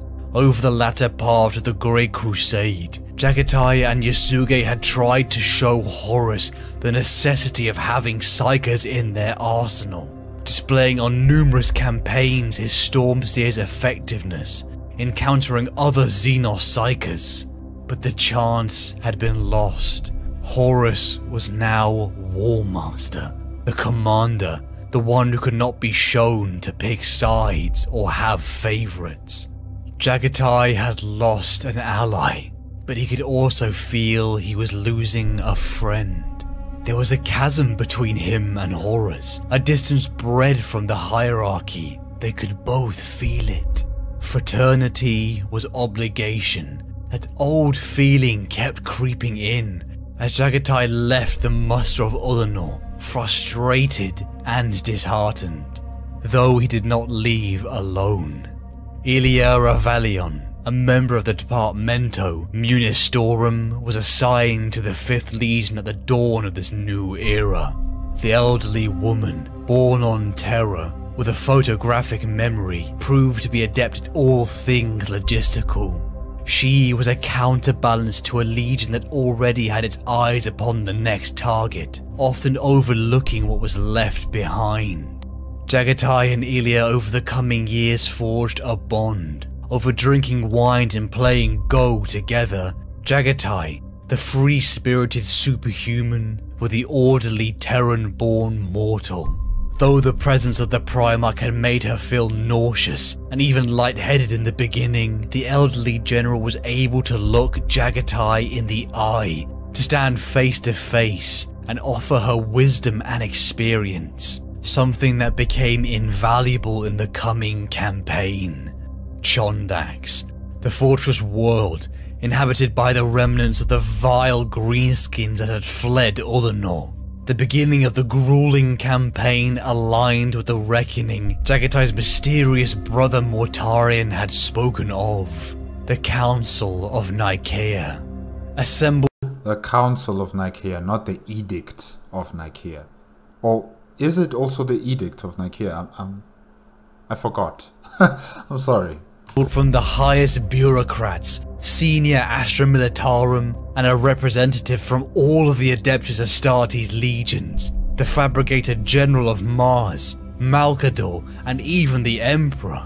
The building debate in the shadows finally surfaced. The Librarius, Psykers, and their sanctioning in the Imperium had to be dealt with.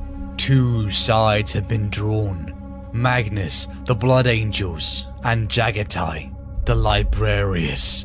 Targatai Yasuge and all those on their side spoke vehemently for the justification of psychic powers.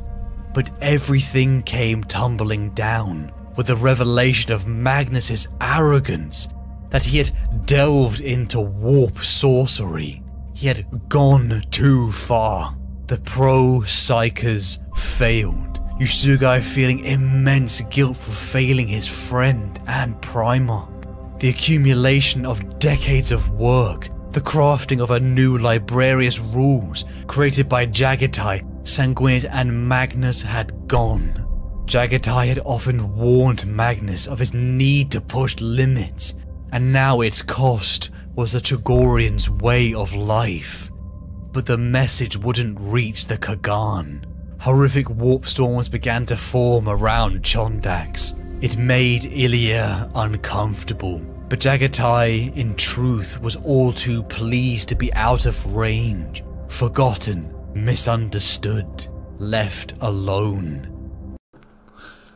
I'm just wondering, with the Council of Nicaea's decision, well, should I say the Emperor's final decision on the matter, will this also affect the what do they call them, the Storm Seers on Trigoris, or will they still be under that deal that Jaghatai Khan struck with the Emperor, you know, entailing that you don't interfere with what's happening on my homeworld, I will deal with it, it's my responsibility.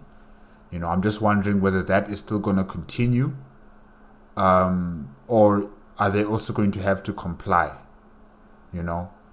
I know probably the Astartes who are Psykers, who are, you know, Storm Seers or Librarians in the 5th Legion will have to comply, and they won't be allowed to use their abilities any longer, probably. But yeah, I'm just wondering about Trigoris itself, whether it will change its society now after what the Emperor has decided, you know.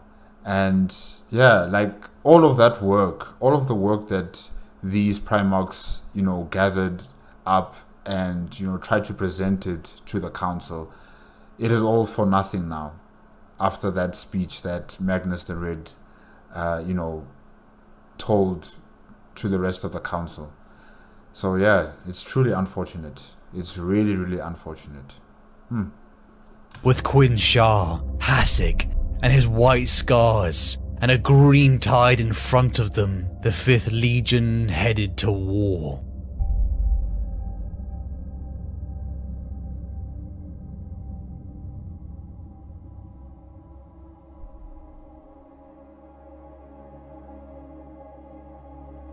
I fear decrepitude, because all emperors are liars, all empires are lies, But there is only one unforgivable lie. That is the lie that says this is the end. You are the conqueror. You have achieved it, and now all that remains is to build walls higher and shelter behind them. Now, the lie says, the worlds are safe. It is not enough to take from an enemy their life. Rather take from them also their place of safety, their allies, their homes, and their loved ones. Crush all those in their care. Lay their chattels to waste, and then drive them alone and naked into the darkness. That will be the most ultimate defeat. The ultimate pain and suffering, you know. Stripped of all that you've possessed, all that you love, all that you care for, and left out naked in the wilderness, where no one will remember you, no one knows who you are. You're just another human being who is just naked, you know. You'd go mad, I think. It's far worse than death. At least with death, once you're dead, you know. You don't have to worry about everything that's living. But if you're left out alive, and everything that you've ever known, everything that you've ever created with your two hands, all your blood, sweat and tears, everything gone, taken from you. That's a pain like no other. Take everything they have and burn it, for the mere pleasure of seeing the ash crackle between your fingers, and call it nothing more than a beginning. Chondax, the remnants of Ulrak Uruk's green-skinned empire, would prove to be a bloody battle for the Fifth. With horrific warp storms surrounding the sector of space, this was a war solely down to the White Scars. Jaghatai, Ilya, Hasek, and Quinn Shah. For 7 years, the 5th Legion fought in a back-and-forth grueling campaign, the difficulties of the terrain being mountainous and marshy, the crux of their usual fast-paced encirclement maneuvers. And yet more seemed to be at play. Some, such as Shiban Khan of the Brotherhood of the Moon, felt that there was something wrong. Something wasn't sitting right. He had found legionaries with their wounds too clean for an orc's work. It was as if they were fighting something greater than the mindless war before them. Jaghatai spent much of his time with his council, though he missed the guidance of his friend Yasugai. He found that his thoughts lay more towards the future. The Great Crusade was now expanding to the edges of the galaxy. After Chondax, what great holdouts were there? What if they had no more enemies left? After his conquest of Chogoris centuries ago, he had not settled down, placed himself on a throne, built walls, and told himself that he was safe, because it was a lie, and he despised lies. Something that had created so much distance between him and his father. But he only really feared one thing in this universe: decrepitude. The Emperor had arrived not long after his conquest of Chogoris. What would he have done in a time of peace? That's a good question. That's a very good question. That is an extremely good question. You know, after conquering Chogoris, what was he gonna do? Because, you know, as the Amber King stated, he doesn't like decrepitude. He doesn't like building wars and having a city and having a throne to sit on. He's not that type of guy. So what was he gonna do with his life? Oi. It was the way we made you.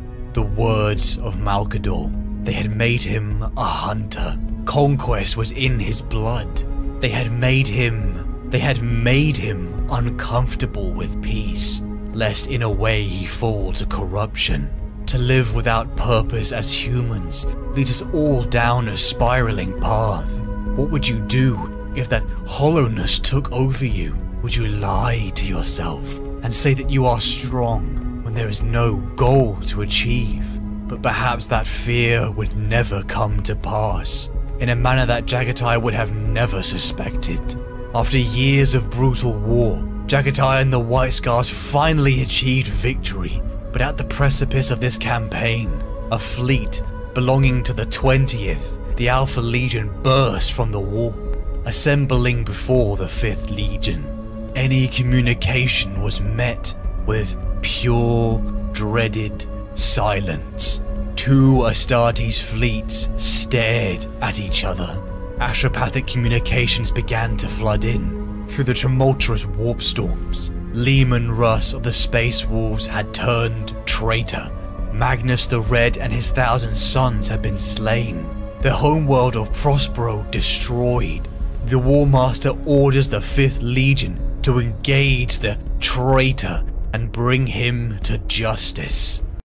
Thus begins the Civil War.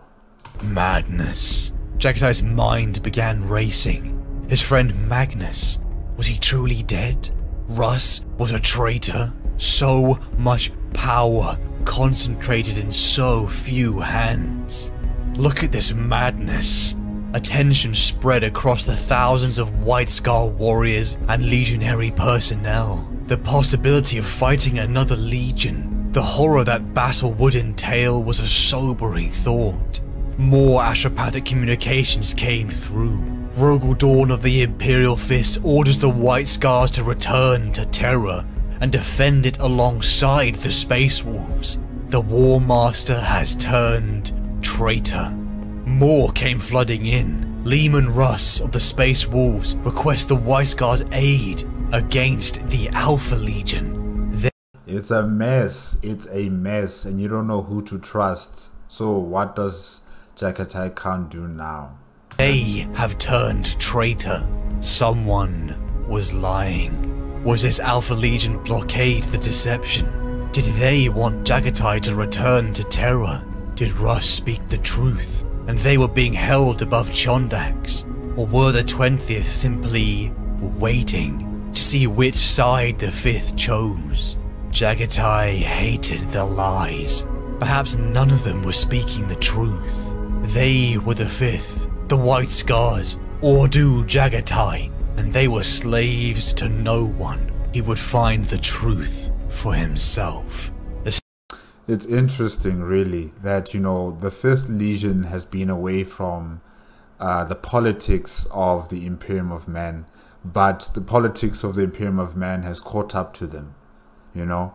And before, they weren't really in anyone's interest because they were so mysterious and they were so far away from everyone else. But now that the Civil War has begun, they are one of the most important legions to have in your side, you know, whether you're part of the traitorous legions or you're part of the loyalists. You know, you need the White Scars there to be on your side. So now everybody's been racing or trying to use the astro telepath communications to inform the White Scars that, guys, we need you back, or guys, we need your help to defeat this Primarch because he's a traitor, or we need you guys to defend Terra from the traitors. Yeah, it's amazing. Stalemate ended. The forgotten and underestimated Legion, in a move synchronized to perfection that would leave even the mighty Guilliman and Dawn jealous, launched the entire legionary fleet at once. The coordination, the skill was incredible. Finally, after years of serving by their side, Ilya, the Terran outsider, finally saw why Jagatai and his sons had allowed themselves to be underestimated. And the sight brought her to genuine laughter. The chisel, an instant, tightly formed wedge burst through the Alpha Legion blockade. Their destination, the truth. Jagatai made his way to Prospero.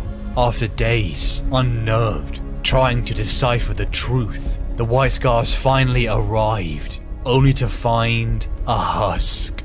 Pollutants, smog, and a violent storm filled the ruined skies of this once beautiful world of Prospero. Not just the people and the cities, but the planet itself had been annihilated. Jagatai felt the cold rage. He felt sadness and confusion. He had to know more. He had to know the truth. Jaghatai, with Quinn Shah and his Keshik by his side, descended down to the crumbling, burnt surface. He'd hoped to find the truth. He'd hoped to find his brother. Leaving the fleet to his friend, Hasek Noyan Khan, hands he would soon find were not to be trusted.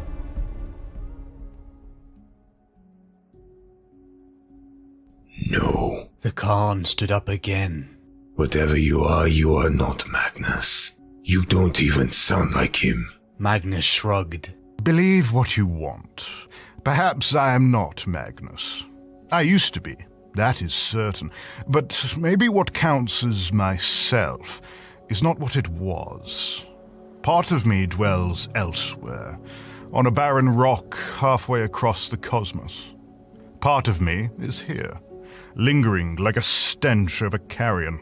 I can't quite leave, not yet. I think something has to happen first. Maybe you are it, or maybe you were never meant to be here. I favor the latter. You were always unpredictable.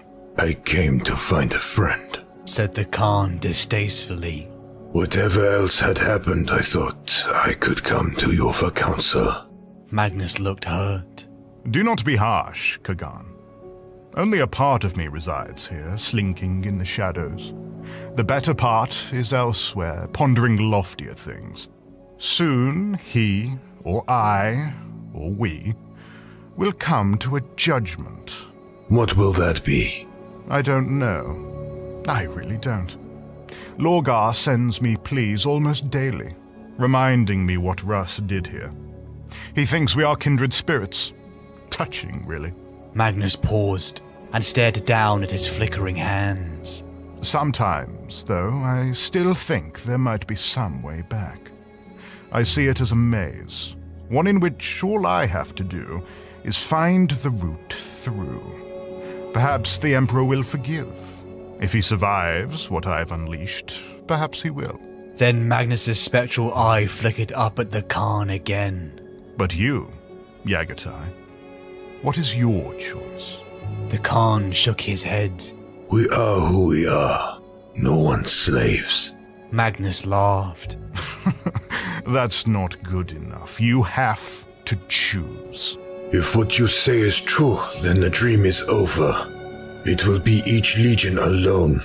It doesn't work like that. Horus corrupted. The Emperor is a tyrant. True enough. Then I choose neither. Magnus. You can't do that. I'm afraid you just can't. You can't run away from something like this. Just like with the Council of Nakia, you can't run away from that decision. You are bound by the power and authority and the space that the Imperium of Man occupies. You know, there's no escape. You must choose. Laughed again, though the sound was bitter. This thing is like a great dark star, ringed by fire. It will draw you in, bit by bit, until you are orbiting it with the rest of us. Even you do not have shibs fast enough to escape it, Jaghatai. Even your white scars will not get out. The Khan felt sick from the stink of death and ashes. His blade glittered coldly in the near-perfect dark. We can outrun anything that lives. But they do not live. Not like we do. I do not lie, brother. Choose. We will meet again, either as allies or foes. So you may as well decide now. The Khan stared down at Magnus, his mind in turmoil. What have you become? He asked, no longer able to keep the horror from his voice. What I was always destined to be, said Magnus, looking at him sadly. But you still have a choice, brother. Make the right one. The Khan held his ground, tensing. Enough, brother. Magnus laughed. You don't want to know. That's always been your weakness. I know it all now. I could tell you the Emperor's name, and it would surprise you. I could tell you that the fates decreed Fulgrim to be sent to Cho'Garis, and you to Kamos. And I could tell you which are... Wait, what? What? Imagine Fulgrim on Cho'Garis, bro. Imagine. Cho'Garis, I mean, sorry. I'm pronouncing it like Magnus. Cho'Garis. Imagine Fulgrim on Cho'Garis. There's no way. There is no way that guy would survive on such a planet. There is no way. That guy, that fancy guy, no ways. Arcane force in the universe prevented it. He took a step, then another towards the Khan. Do you wish to know where you will die, Kargan? Do you wish to know on what world and in which dimension your soul will find its ending? These things are not known. All is known. The Khan looked at him warily. You told me I had a choice. My fate, all fate is still to be written. Magnus grinned. His eyes seemed to be weeping, though it was hard to tell if it was tears or blood. Stories may meander, but the endings never change. Believe me, I have witnessed the authors. He shuddered. They are terrible. He whispered, by now only inches away from the sword. I have what I came for, brother, said the Khan. You can only give me one piece of knowledge that I truly desire. Magnus inclined his head. And what is that? How to restore you. Magnus stared. For a moment, he looked truly bewildered, as if he had expected mockery and received sincerity, or perhaps the other way round. He looked down at his hands, then around at the devastation of his kingdom. Misery mingled with confusion. I am corrupted, he whispered, as if realizing it all over again. Restore me, and I shall become a lord again. I shall be the Crimson King, free to rule over a world of spells and vengeance. The galaxy may live to rue that. You are my friend, said the Khan quietly. Magnus looked at him, and for a moment, just a moment, the old dignity was there, etched upon a ravaged face and glimmering in the dark. Then, I judge you know what to do. The Khan nodded and pulled his sword round for the strike, slivers of witchlight skittered along the ruined-wound steel. Until we meet on the starlight, he promised. Sooner than you might think, said Magnus, making no effort to evade the blow. The Khan swung, and the dowel glittered through the air. When it hit Magnus's outline, the ghostly shell shattered, spilling into 1,000 pieces like broken glass. A wild crack ran out, a steely snap, followed by a shriek like a child's cry. The dust around him billowed up in a cloud, swirling and writhing. The Khan was momentarily blinded and staggered back. Wow. Jagatai Khan. What he said there to Magnus, that is so powerful, you know. How can I restore you? He didn't insult him, he didn't say he was a monster or he was insane or crazy, you know. He just asked his brother, how can I help you? How can I restore you to what you used to be? You know, the sincerity from saying that. He really is unpredictable, because even Magnus did not expect that from him. That's amazing. I can see why I like him even more now.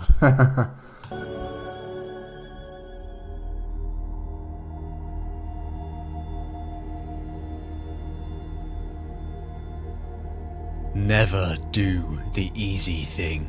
An apparition, a shard, a broken piece of a whole that was once his friend, was all that remained of Magnus. Just as Prospero had been burned to ashes, ravaged and broken, so had the Thousand Sons and their Primarch. Roaming through the wreckage of Prospero with Quinn Shah and his Keshik, Jaghatai found himself set upon by strange ethereal monsters. And in the confusion he was separated, falling deep into the tunnel systems built below the crumbling city of Tizca, finding a ghost of what was or is Magnus. The sight broke him. He had come to find a friend, but only found the husk of the brother he had respected and even loved. The Shard of Magnus told him that time had run out, that he had to choose. He'd always run away, relying on his speed to outrun his problems. But this war would find him and his sons. He had to choose. Choose a side.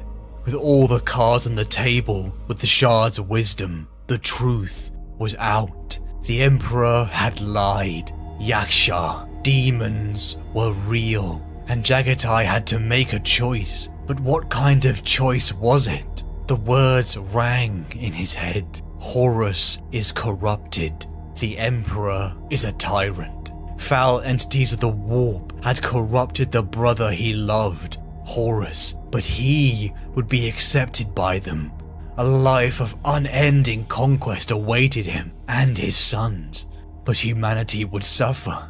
The Emperor is a tyrant, one who lies to his people, crushing thousands of worlds under the guise of compliance. The Imperium looked down upon him and his sons, but there was a future for humanity under the Imperium. So I fight for a father who I never loved, against a brother that I did. I defend an empire that never wanted me, against an army that would have taken me in a heartbeat. Jaghatai made his choice. I like that, the Amber King. I like how you had that opening sentence that Jaghatai Khan, stated, and now it's coming full circle right here at this very point where he has to make a choice about where he stands and who is he going to support. I like that. That was good. Putting the Shard of Magnus to rest and escaping out of the depths, he reunited with Quinn Shah and his remaining Keshik, who had rescued one lone survivor from the ruins of Prospero, Reviel Arvida, a psychic of immense power. But as they prepared to return to their vessel, the storm-riddled skies darkened. A teleportation circle erupted before them as Mortarion, Primarch of the Death Guard, emerged, surrounded by his Death Shroud guard. The sight of the pale, sickly thing, whose rebreather rattled like death's music, was a sight that would fill any mortal with reverence and dread. The brother who he had last seen above Ullanor, the one who, like him, had been assigned to the outskirts of the Great Crusade, forgotten, misunderstood. Mortarion began to speak, to offer his brother the chance to join Horus, destroy the Emperor who lies. Oh, and he hated the lies, didn't he? He offered a galaxy of warriors, a galaxy of hunters, where the strong are given their freedom. A galaxy in which there is no dead hand at the tiller, constraining them, lying to them. Besides, half of his legion had already been turned, so it was only a matter of time. But Jaghatai stopped him. Half of the legion. Oh, that's insane. And I'm thinking that maybe that half of the legion, majority of them, are the Astartes who come from Earth or Terra. Those who are joining the lodges. What are they called again? Hunting lodges? I forgot. But yes, I think it's those Terrans who decided to join these lodges and, stay in these groupings. I think those are the ones who, converted later on into becoming traitors. So, yeah. Wow. He had seen through him, his mysterious brother. He had campaigned against the Psyker, only to now find himself in collusion with them. Legions embracing the warp. He was not here because of brotherhood. He was here because he had no more allies. The Death Guard, the slow, indestructible anvil, with the white scars, the perfect, swift hammer, they would be unstoppable together. And when the Emperor and Horus were gone, there could be space for a new Emperor. Jaghatai felt nothing but disgust for this selfish betrayal, and he would not be dragged down with them. They had chosen to collude with foul entities of the warp. They were fools. And besides, long ago, the oath had already been made. Mortarian's sickle crackled into life. The two sides clashed. The slow but yet resilient Mortarian versus the lightning-fast Kagan. It was like a battle between gods. Jaghatai's blinding speed and dancing strikes began to tally wounds. The Khan laughed. Wielding his blade again freely felt good. Going up against a fellow Primarch was a kind of test he had missed for too long. But for the first time in his life, Jaghatai felt tiredness. Mortarian stood bloodied. Dozens of wounds covered him, but the few that he had landed on Jaghatai were punishing, toxin-laden gashes. A stalemate had been reached. Mortarian, enraged and bitter, began to retreat. The Death Lord pledged that this wound between them was not over, and that one of them would die at the other's hands.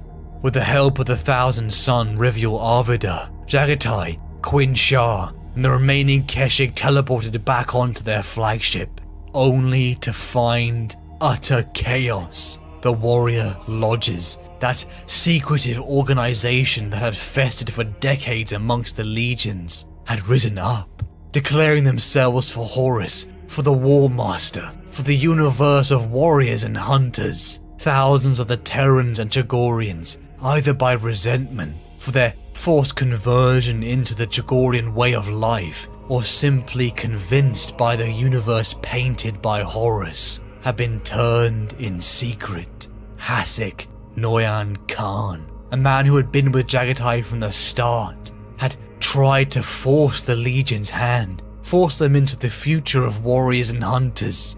Horror gripped Jaghatai, seeing the carnage of the 5th Legion's civil strife.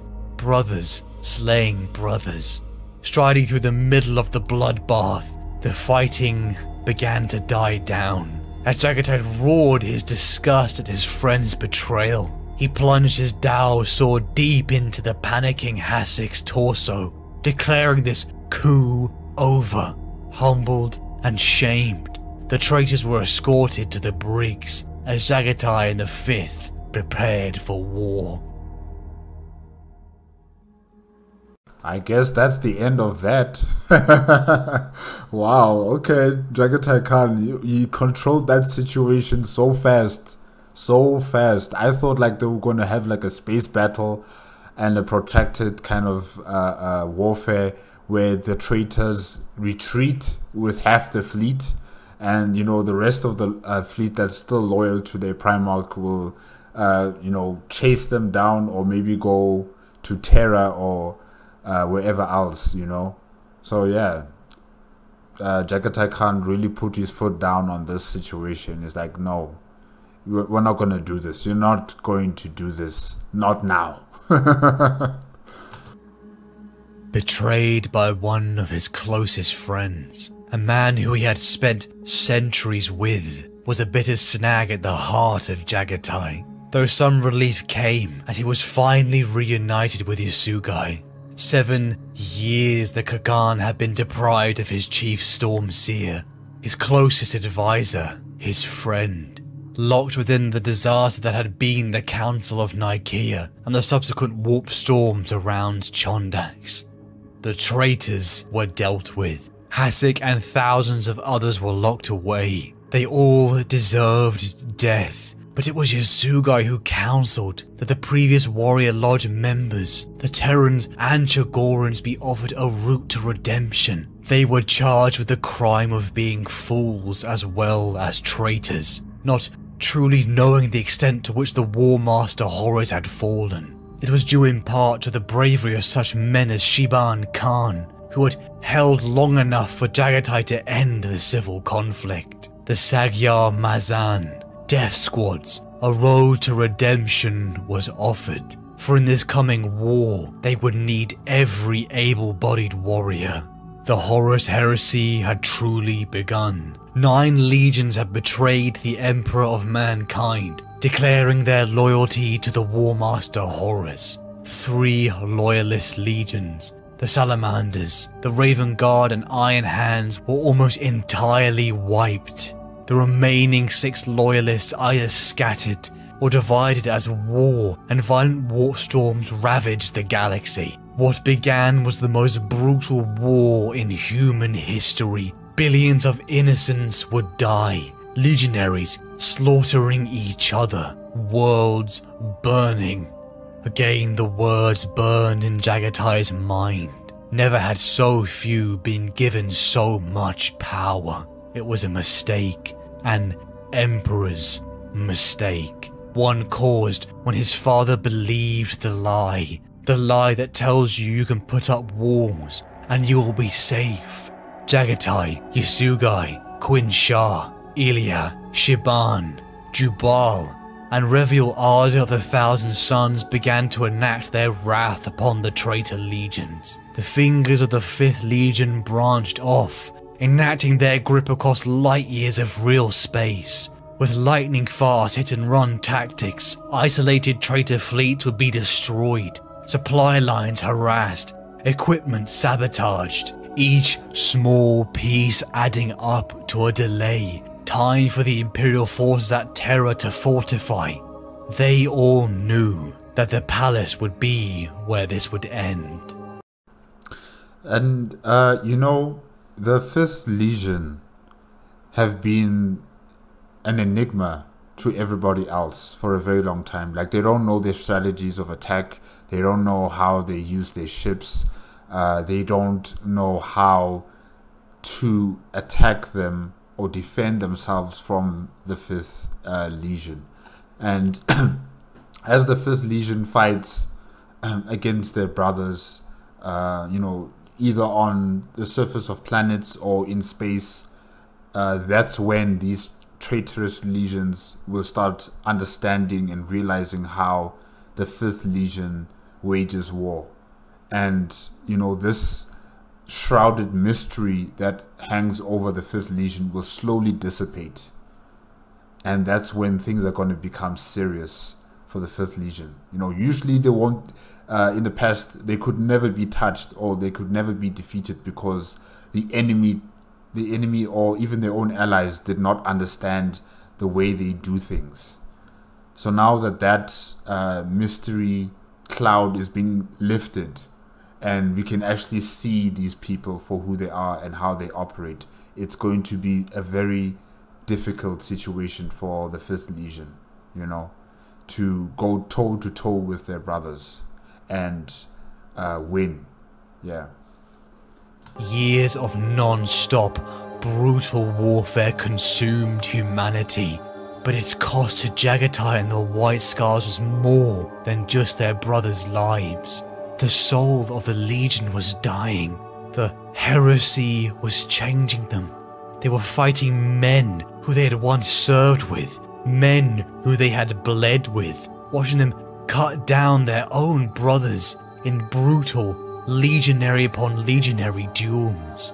Jagatai and the 5th had come from a world where the beauty and adrenaline pumping, life-affirming combat was something they lived for. Hunting Xenos across the stars, feeling the wind rush on their face, the freedom and joy of the plains taken to the stars.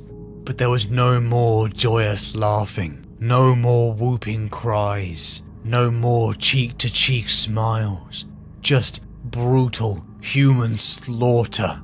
members such as Shiban Khan, encouraged by his Primarch's ethos of the noble pursuits, found he had nothing to celebrate, nothing noble to express.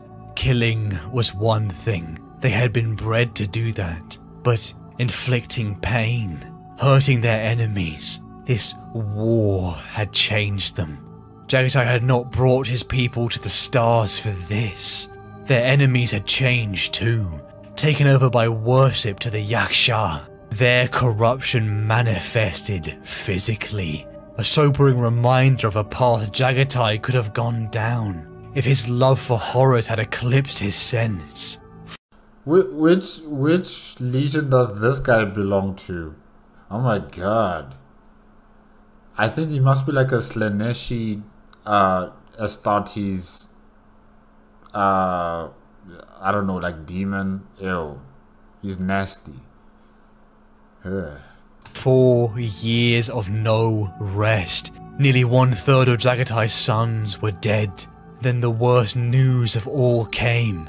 In a confrontation with Eidolon of the Emperor's children, Quin Shar was dead.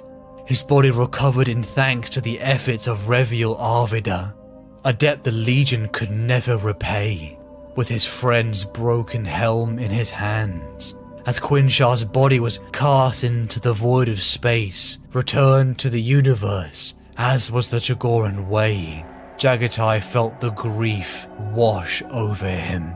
Jagorians knew that to die in battle was a glorious end they all desired, but this was tainted in a way. Jaghatai assembled the Kurultai, a place for all to speak. All of them, Jaghatai, Yasugai, Ilya, Shiban, Jubal, and Arvida, with Quin Shar's death still in their hearts, debated on the Legion's next move. The walls were closing in. The traitors had them in a noose. They had adapted to the Fifth's tactics, and now it was costing them. Half wanted to make a final stand, bearing the weight of melancholic soldiers hoping to die a good death. But Yasugai and Ilya urged them to find a way to Terra. They could still fight. Jaghatai made his decision. The oath had been made. The White Scars would stand on Terra. The 5th Legion assembled everything they had and headed towards their last gambit, the location of a powerful navigator who could guide them through the warp storms, terrorizing the galaxy. But the journey would not be smooth. Mortarion, the wound created on Prospero, had reopened. With the Death Guard Legion and a force of Emperor's children, the brothers prepared to face each other once again. Is Mortarion, did he change himself into that moth, form that he becomes? Did it start now, or did it only start when he arrived on Terra? Yeah, I just want to know about that. Mortarion. Only hatred and disgust left between them.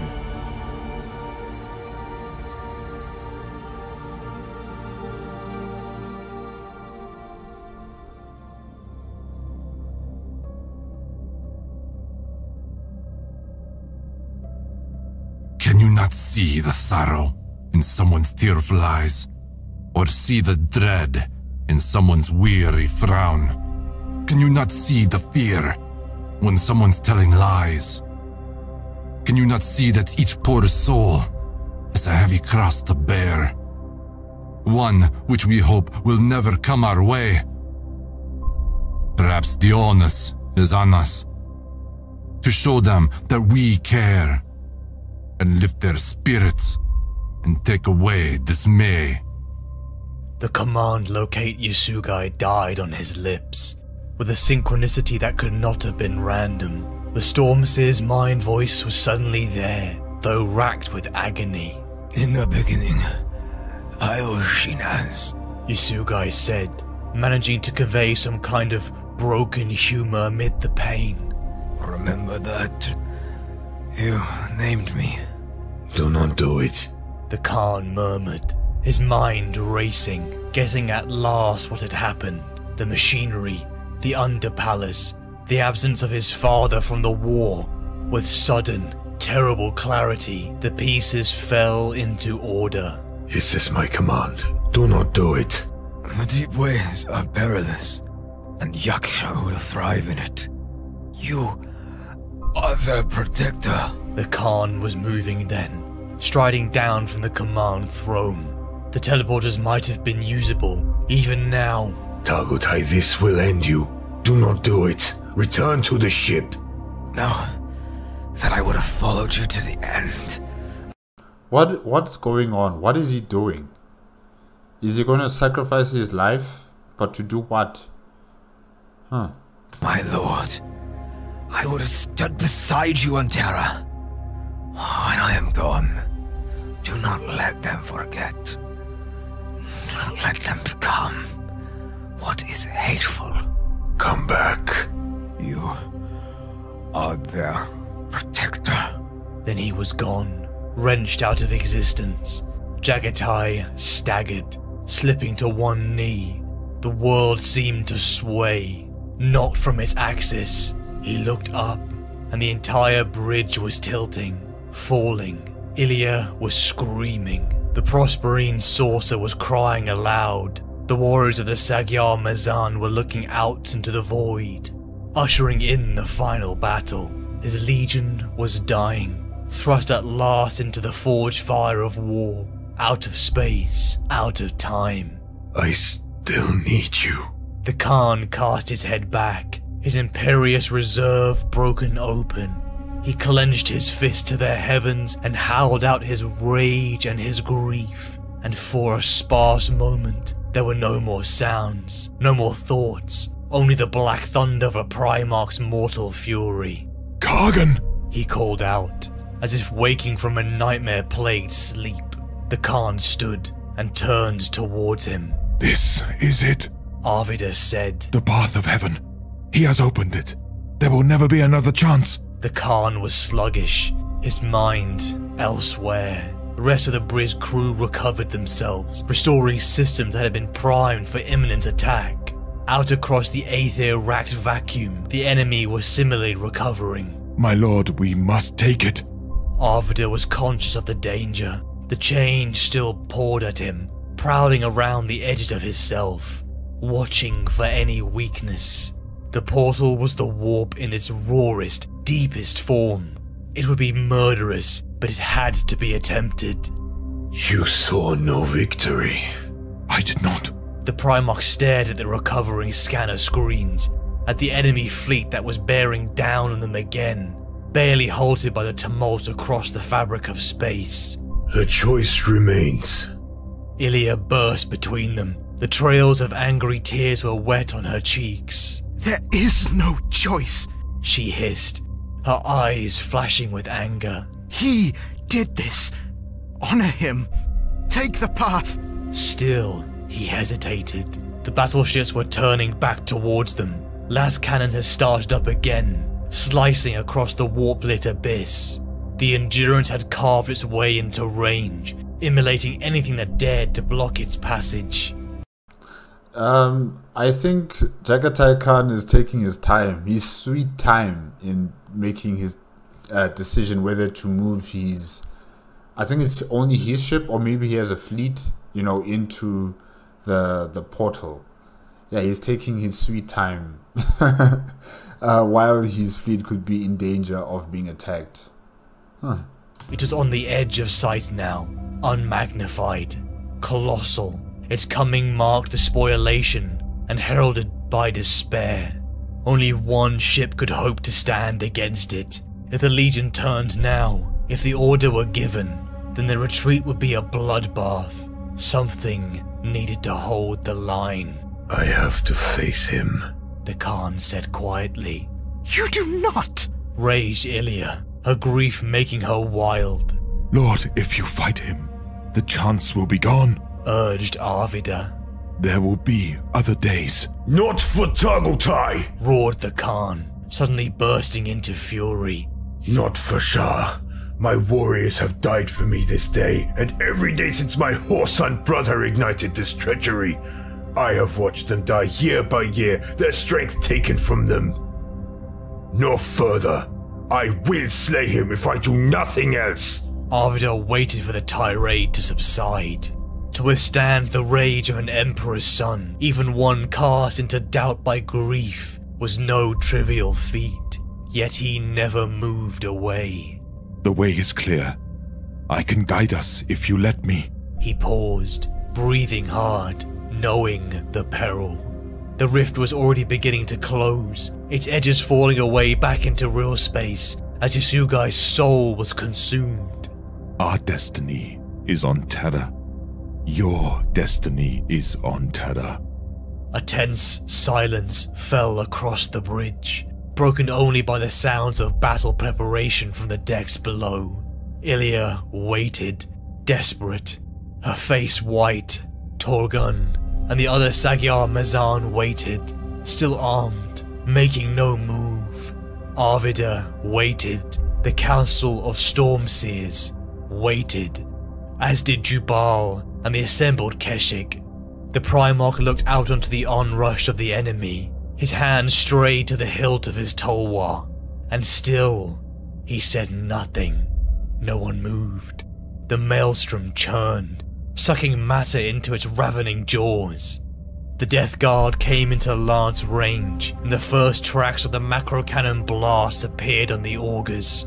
The Khan did not look at Arvidar. He did not look at Ilya, nor at Namihai, nor Jubal. Eventually, he turned to Taban. Order all ships into the rift. Full burn, he said, and his gaze strayed to the real viewports, to where Mortarian's flagship loomed ever larger, a silhouette of decay against the tempest of the warp.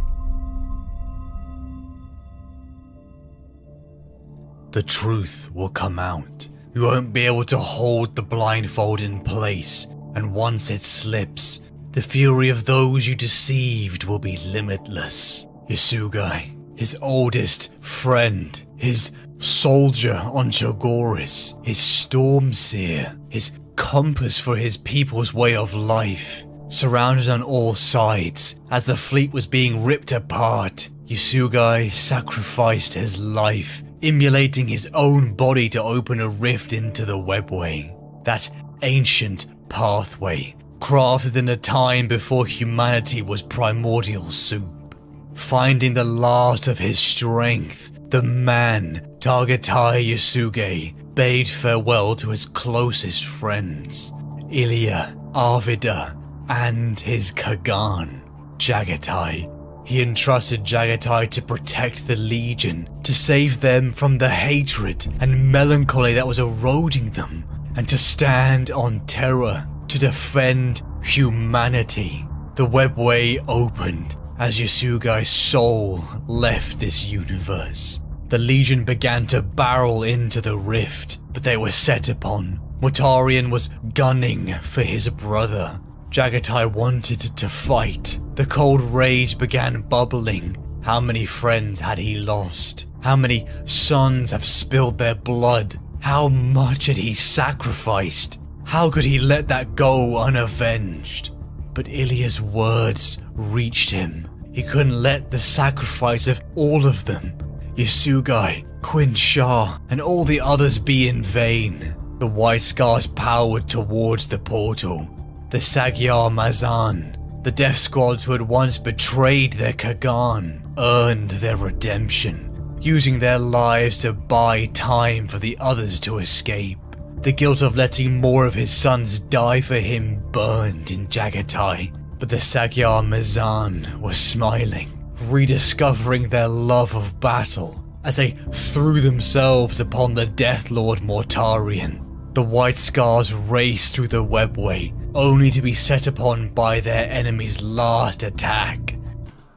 Yeah, at least, those ones who betrayed the Legion are given that second chance, to regain their honor and respect from the brothers who were loyal to their Primarch. So yeah, it's good that they taking this second chance opportunity. The Yakshar, demons of the Chaos God Slaanesh tore through. Their disgusting, pale, emaciated, accentuated, twisted forms, the embodiment of depravity. Led by a singular, enormous beast, a greater demon, a keeper of secrets. The creatures of Chagorian myth and nightmare, the entities the Emperor had Malkador claimed were lies, stood before them. Yet these waking nightmares did not find scared little humans before them. They found a force who had been battered, bloodied, and honed by centuries of war, and a near decade of civil conflict. Jaghatai and the White Scars had suffered enough, and they unleashed themselves upon the Yakshar. No fear was in any of their hearts as they screamed High Chagoris and for the Kagan. Shiban, Jubal, and the others barreled into the Slaaneshi demons, and Jaghatai faced the Keeper of Secrets, the greater demon. The duel was a mind-numbing blur, the speed of both of them impossible to follow. Jaghatai began to decimate the strange humanoid, chitinous form, but taking equally painful, goring wounds. Breaking his sword upon the sentient nightmare, Jaghatai switched to his bare hands, unleashing the cold rage that had terrified even orcs long ago. He screamed in the Yakshar's face, "There is nowhere left to hide. We know you now. We shall hunt you in every plane of reality. We shall cleanse the void, and then we shall cleanse the warp." This is a fight that will never cease, and I think Jaghatai Khan and his legion will be happy, you know, to be fighting against these creatures in the warp for all eternity, because these guys don't die. So yeah, I think it would be a very good thing for Jaghatai Khan, because he was worried about what would he do if the conquest was over, you know. What will happen to my legion? Well, here's the answer. The possibility of you guys, you know, fighting almost forever, for perpetuity in the warp, is a prospect that I think the 5th Legion will enjoy. Yeah, especially the Primarch. And then, with his bare hands, he tore the demon's heart from his chest, roaring, "For the Emperor!" The White Scars had survived. Nearly half of them had fallen since the heresy had started. They had lost many friends and brothers, but finally the Legion limped to Terra. The oath had been made, and now it had been honoured, and his friends and sons had bought it with their blood. Even as an enraged Leman Russ, who Jaghatai had ignored his calls for aid at Chondax years ago, couldn't stop him from bringing his legion where they were destined to be. Reuniting with Sanguinius, Rogel Dawn, Leman Russ and Malkador, Jaghatai and his men found a moment to gather themselves, to heal from the hell that they had been through. It was also a time to ponder. He had never been close with his father. Their interactions had always been awkward at best. He deep down knew that part of him hated him because he was an emperor, because of the lies he was told to uphold, lies he had to conquer the galaxy to enforce. It was now, with all the cards on the table, that he had begun to understand. Can you not see the fear when someone's telling lies? Can you not see that each poor soul has a heavy cross to bear? It was a war started and perpetuated by lies. The lies about the warp, about why the Emperor had left the crusade in Horus's hands. Perhaps even the nature of what he and the Primarchs truly were. But beneath it all, it disturbed him, because he had begun to understand. Perhaps the onus is on us, to show them that we care, and lift their spirits and take away dismay. There was a burden involved. His father lied about the warp to deny it power. He lied about leaving the Great Crusade to work on the Webway project, a path to sever humanity's reliance on the warp. He had lied to his sons as to not burden them. He carried it, and now Jaghatai would have to carry a great burden too. The War Master, after 9 years of brutal conflict, had arrived in the Sol system, and the Siege of Terra had begun.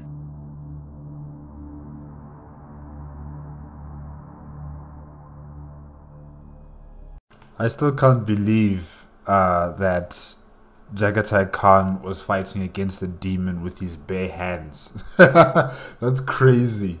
That is crazy. Okay, I don't think I've heard anyone do that with their bare hands. And took out his heart and screamed, "For the Emperor!"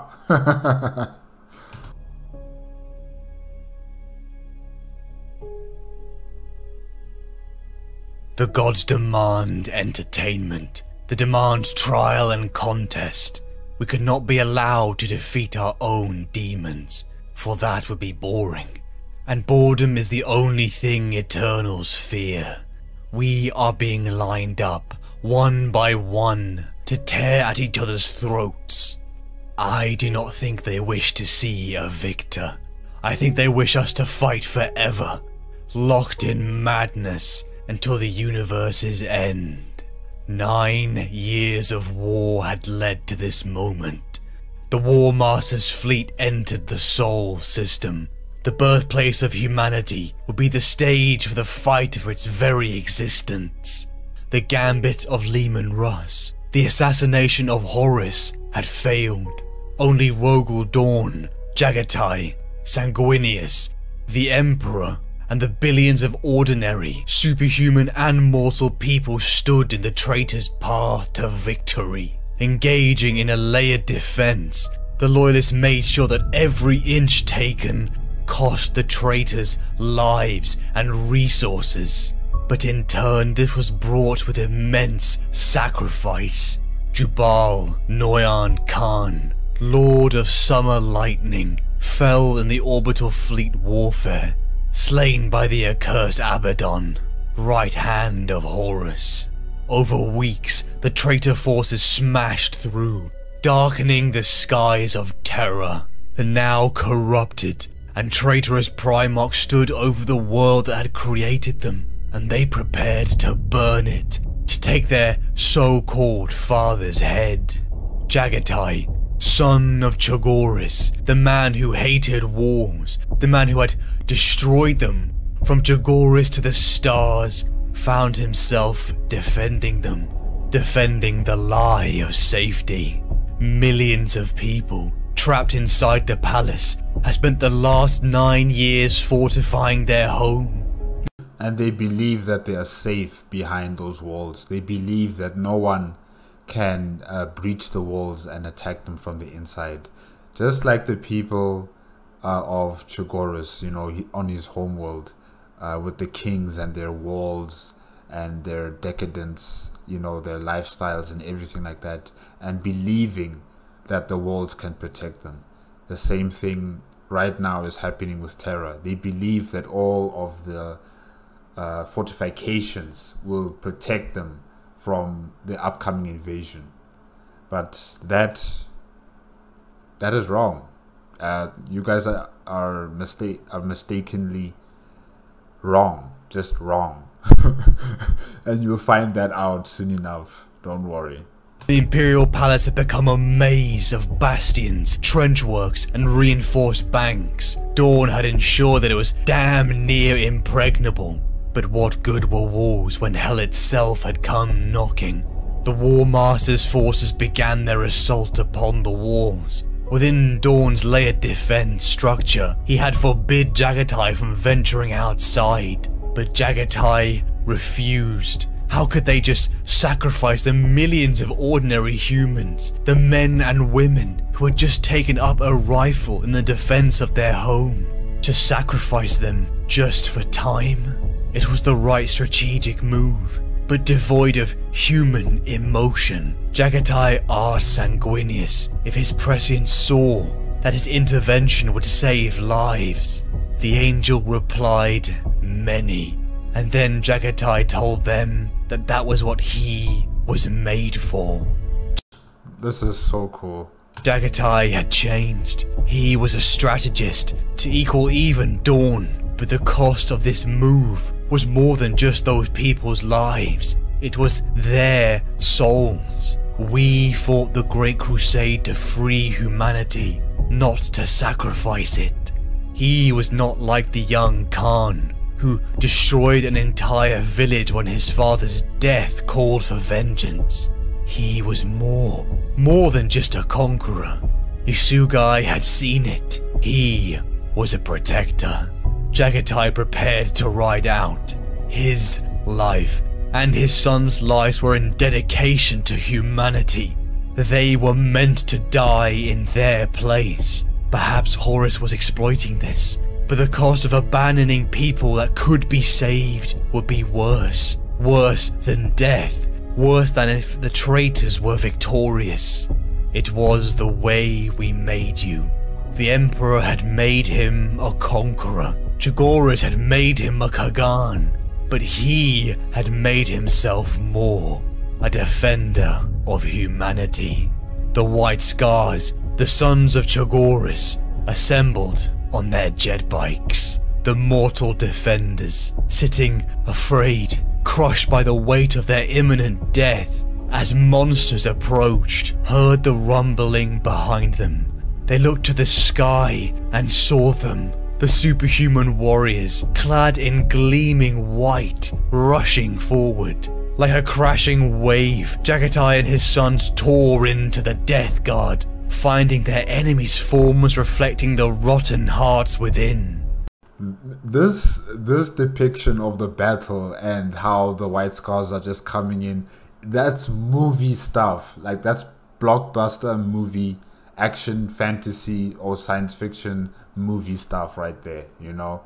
It would have been so cool to see that in a cinematic or something.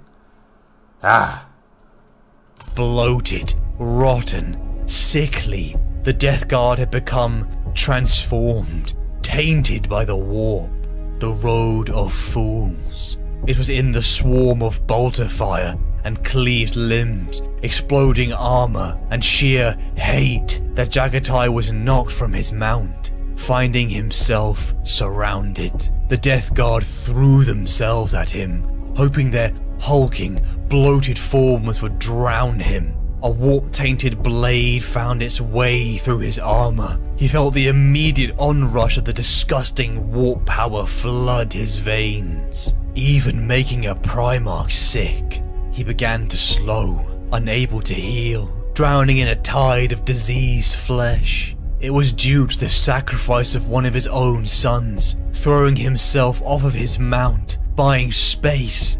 As he shriveled up with a disease, that Jagatai found freedom, releasing the tainted blade and cleaving the diseased marines around him. It was only with the intervention of Sanguinius, his brother, that Jagatai was able to retreat. Many White Scars were gone, dying horrific death, but thousands of ordinary people have been saved due to their sacrifice.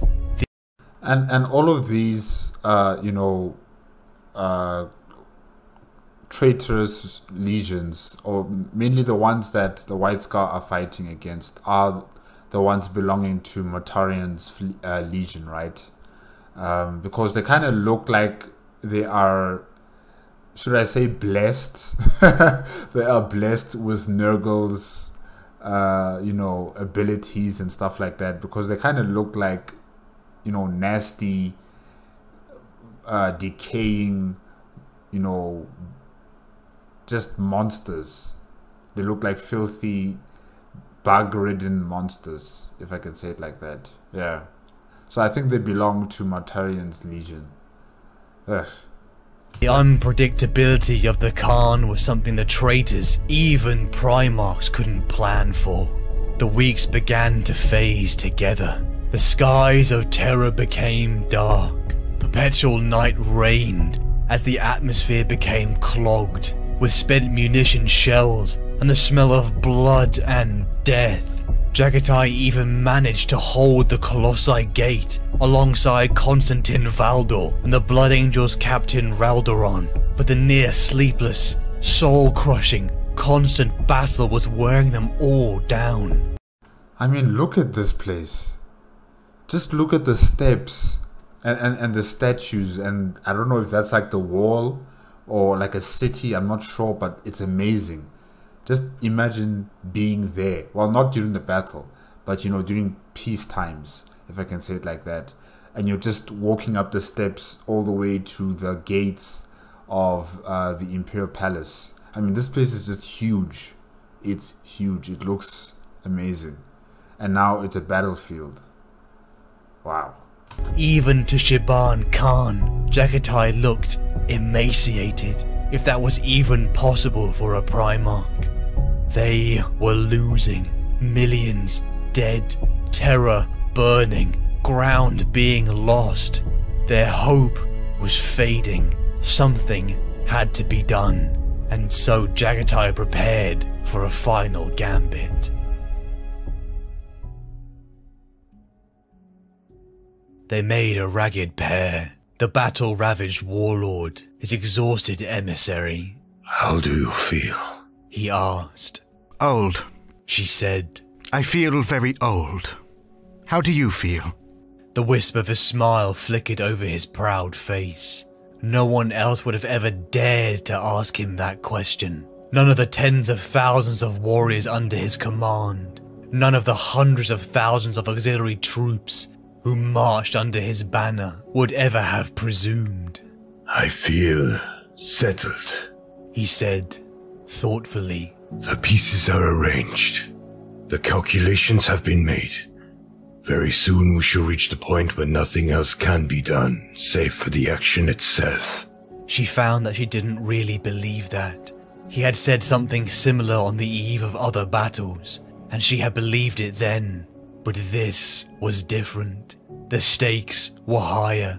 The likelihood of destruction was overwhelming. This was not a voluntary decision, in any meaningful sense. She had studied the same reports that he had, sat in the same council gatherings. This was desperation, a final spit in the eye of fate. And if any were to benefit from what they did, then it would not be them. But not quite, of course, he added wryly. There is always doubt, even more so now.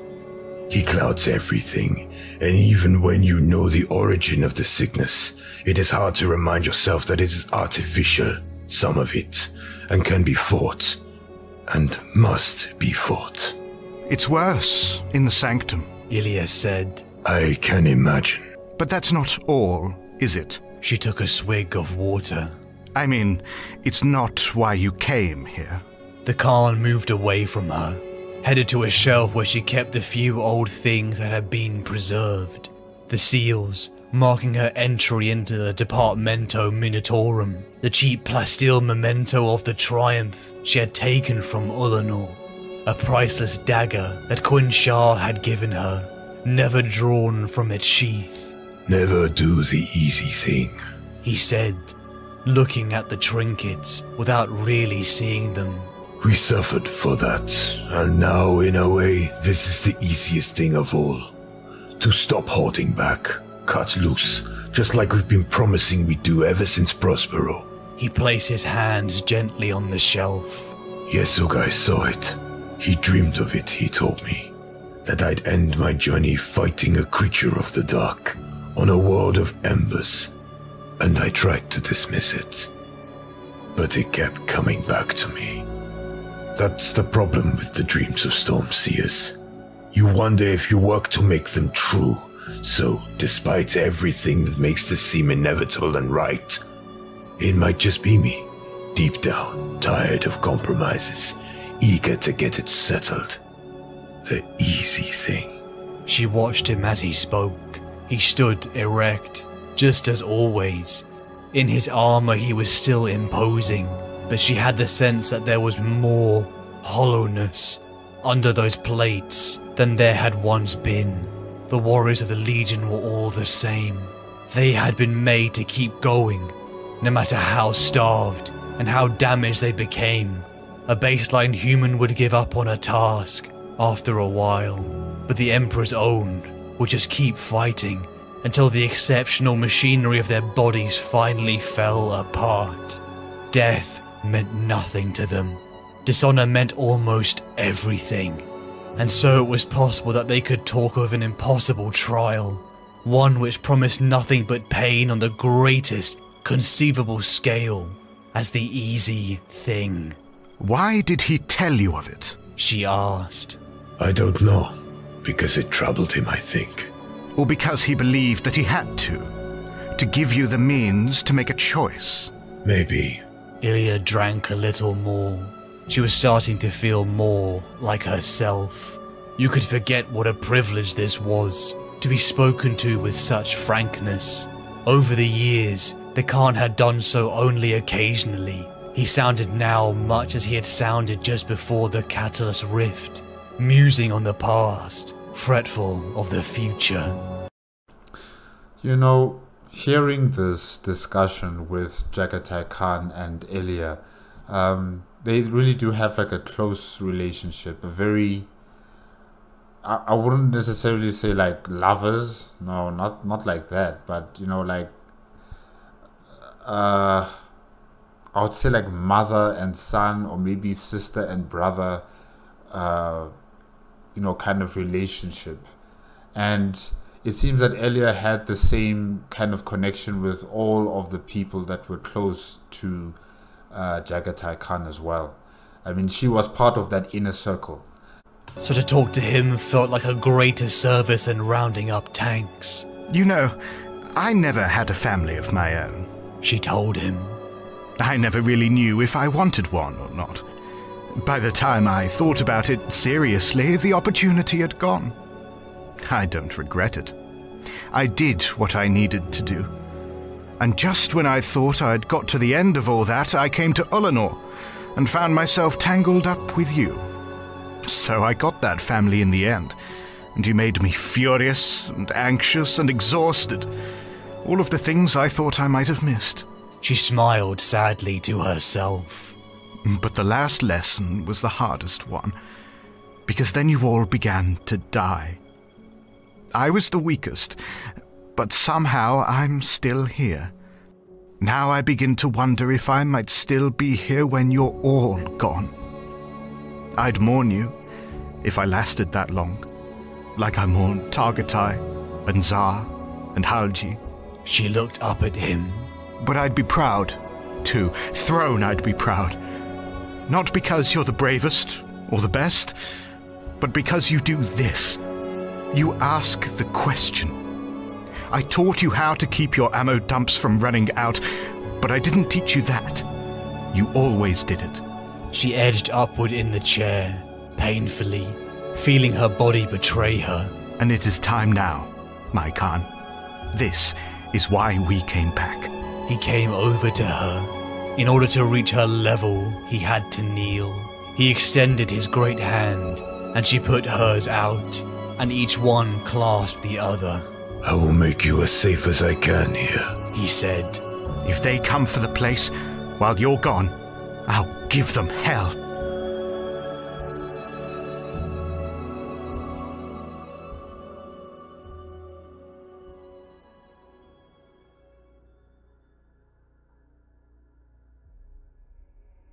The end was soon.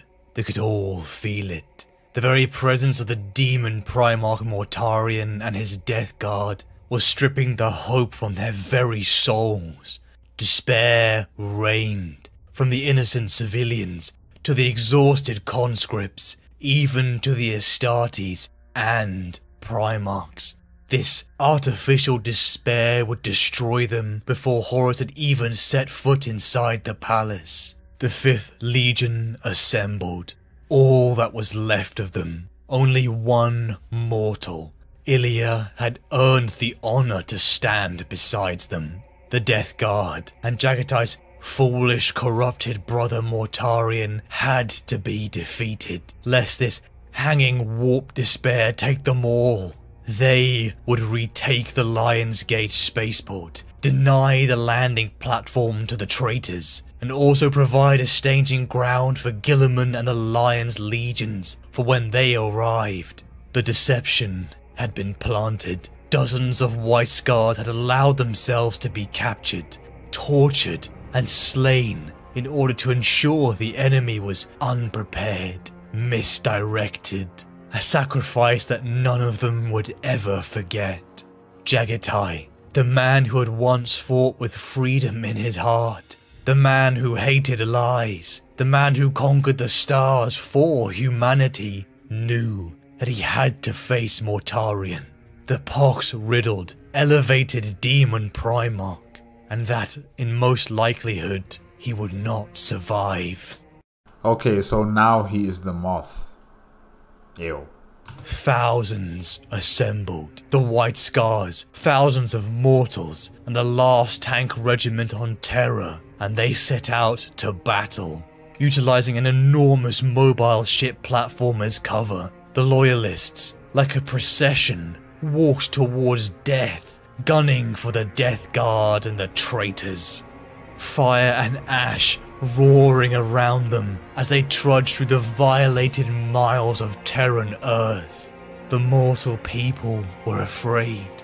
Of course they were. Reports came in of things claimed to be Xenos, but the utter, gut-wrenching sickness that sung through their bodies when they caught glimpses left doubt. Before war calls, when men and women roar with pride in their heart, how quickly that bravery melts when fire, smoke, ash, and the literal dread of death is before you. You lie to yourself and say that you are brave. Miles upon miles, the Loyalist contingent trudged until finally they met them. The bloated, disgusting caricatures of Astartes, the Death Guard, with their sickly washed armor. All of them tightened their rebreather equipment, lest they take in the disgust around them. Jaghatai and the Fifth roared into the Lion's Gate spaceport, fighting in gut-wrenching, bloody combat for every inch of land, until finally he saw him, the enormous, pus-riddled, rusted, moldy thing that was his brother. There was so much hate between them. The duel was brutal. Clashes that shattered bones rang out. Blood and sparks flew in display too fast, too apocalyptic to register with human eyes. Mortarion began to taunt his brother, decrying his weakness. And you know, Ulana was such a long time ago now, you know? Kinda just felt like yesterday when they were discussing who would win between me and you if we had a fight. And now, this is where we are. Telling him that he had shown him the truth of the gods of chaos, the truth that had now made him immortal, and he had run like he always had. The corrupted Death Lord was now leagues above Jaghatai in strength, so much that even his Primarch body couldn't endure the onslaught. Jaghatai became a bloody mess, wounds poured from all over his smashed form. His cold rage was not enough. At the edge of death, Jaghatai stumbled. Mortarion again taunted him. He had expected him to dance, to show his pathetic sword-wielding abilities. But he hadn't. He had just taken it. He had taken the blows. With blood choking in his mouth, a cracked visage looked back and smiled. I absorbed the pain. The terminus est. You gave up. I did not. My endurance is superior. The Death Lord froze, the cocky cracked visage, the pus-ridden, corrupted face of Mortarion contorted. turning into the epitome of rage as Jaghatai laughed, the wheezing howl of a dead man. The words cut deeper than any blade ever could.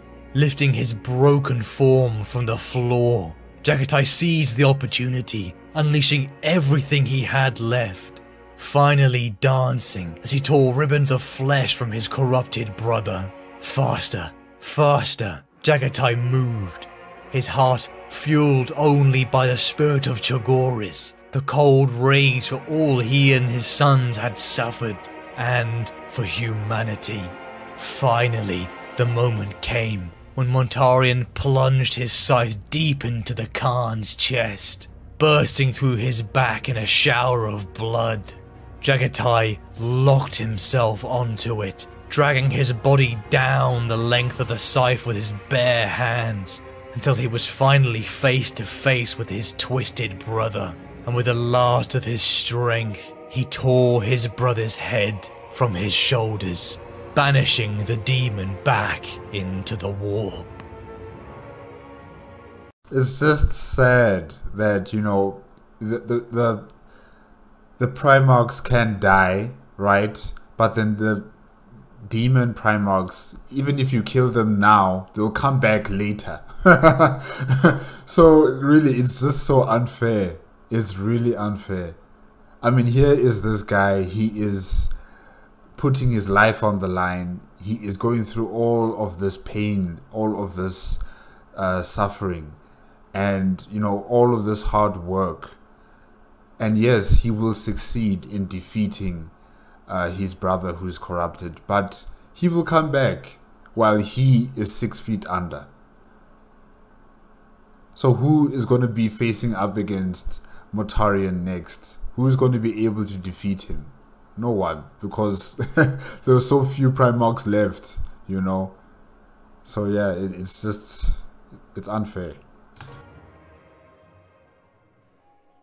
I sometimes imagined how I would feel if we ever came up against a foe we could not defeat, where nothing remained but to fall back again and again, weakening further with every encounter, watching the lifeblood slowly drain out of those around us as the noose tightened. I hoped and believed that I would do so as they did, and keep fighting. The Khagan, the Warhawk of Cho'Garis, lied broken on the world where he was created, under black skies, as humanity fought for its very existence. Ilia, general and confidant of the Primarch, came raging in on a land speeder. The closer she came, she heard the shouting over the explosions and bolter fire. Damag, Damag. The word roared from the throats of the White Scars, and in an instant she knew what it meant as the horror washed over her. Damag, Damag. The sons of Cho'Garis cried. Death. It was the war cry of a warrior's death, as Mortarion's rotten soul had been banished back to the warp. Both the Death Guard and the White Scars felt something overtake them. A soul-crushing hollowness washed over the White Scars. They dropped their weapons. They felt sick. Their Khagan, their father, was gone. Just as quickly as the grief had come, the rage followed. Damag, they cried into the air as their souls sung for their fallen Khagan, and like a tide of hate they washed over the confused Death Guard. Ilia found her way through, finally laying eyes upon the sight that broke her. Was it even a corpse? This mountain of battered flesh that had once been the Warhawk of Cho'Garis. Jaghatai, the defender of humanity, gave his life. The underestimated, the forgotten, the misunderstood had made the sacrifice. The oath had been made, and now it was fulfilled. Touching her hand to the only part of her friend that was not gore and blood, Ilia wept. But as the despair almost took her, she felt something. She asked those around her to check for a pulse, but there was nothing. but she knew in her heart that she had felt something. Malcador. She had to get him to Malcador. Perhaps there was a chance. Dragging the corpse of their lord up, they made a desperate gambit back to the palace as the remaining White Scars held the spaceport. No more would they attack and retreat. This was where he had fallen, their father. This was sacred ground, and they would die in its defense. So they're no longer, using their doctrine of first ones in and first ones out. They're no longer doing that. They're staying where they are. Okay. Reaching Malcador's side, Jagatai was taken, placed within a mysterious device. There his body lay, as the battle for the fate of humanity roared on above. Jagatai lived. He had given his life to the Imperium, for the father whom he had never loved, against a brother that he did. He had defended an empire that never wanted him, against an army that would have taken him in a heartbeat. When he awoke, the universe had changed forever. The Loyalists had won. Horus had been slain. The traitors scattered, but Sanguinius was dead. The Emperor was crippled, interned upon the Golden Throne. The dream, the great vision had been murdered. Jagatai's treacherous brothers had seen to that. Magnus, Horus and Sanguinius, the only brothers he had ever loved, were gone or corrupted. But wait, I don't understand this part. Jagatai Khan was clinically dead, right? And they sent his body to the Sigillite, Malcador the Sigillite. They sent his body to Malcador the Sigillite. He put him into some sort of capsule that revived him. Now, why can't they do the same for Sanguinius? Since Sanguinius is also dead, right? Why don't they take his body into that capsule and then he can be revived as well? Because even the people who were around Jagatai Khan, they said that he had no pulse, like he was dead. But what's her name again? Elia knew that this guy is still alive. He's still in there somewhere, and she decided that no, we have to take him to Malcador. So why couldn't they do the same for Sanguinius?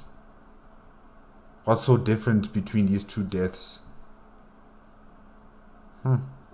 Usugai, Gyuhun, Hasek, Quinn Shah, Jubal, and as the decades passed, even Ilya, he had outlived them all. The man who had just wanted to embrace the freedom of conquest under the azure skies of Chogoris had sacrificed so much. The man who'd hated the lies had suffered the most because of them. He had found fraternity, obligation, but for those who had felt that obligation too were gone. Only grief left in its wake. The man who had feared decrepitude and the lie of safety that wars provided had given his life to defend them. Never do the easy thing. You are their protector. Perhaps in all this suffering, he had finally found the one thing he had never set out to accomplish. Understanding his father, the Emperor, a man whom Malcador long ago had told him he had sacrificed more than anyone, because that is what is required to walk the path as a defender of humanity. A new era had begun. The Imperium had survived, and with the Reformation under the direction of Rabute Guilliman, the legions were divided, broken into 1,000-man chapters, so that no individual could ever wield such power again. Something Jagatai accepted in his head, but found tumultuous in his heart. To divide the people of Chogoris. He was a unifier. That was his reason for conquest.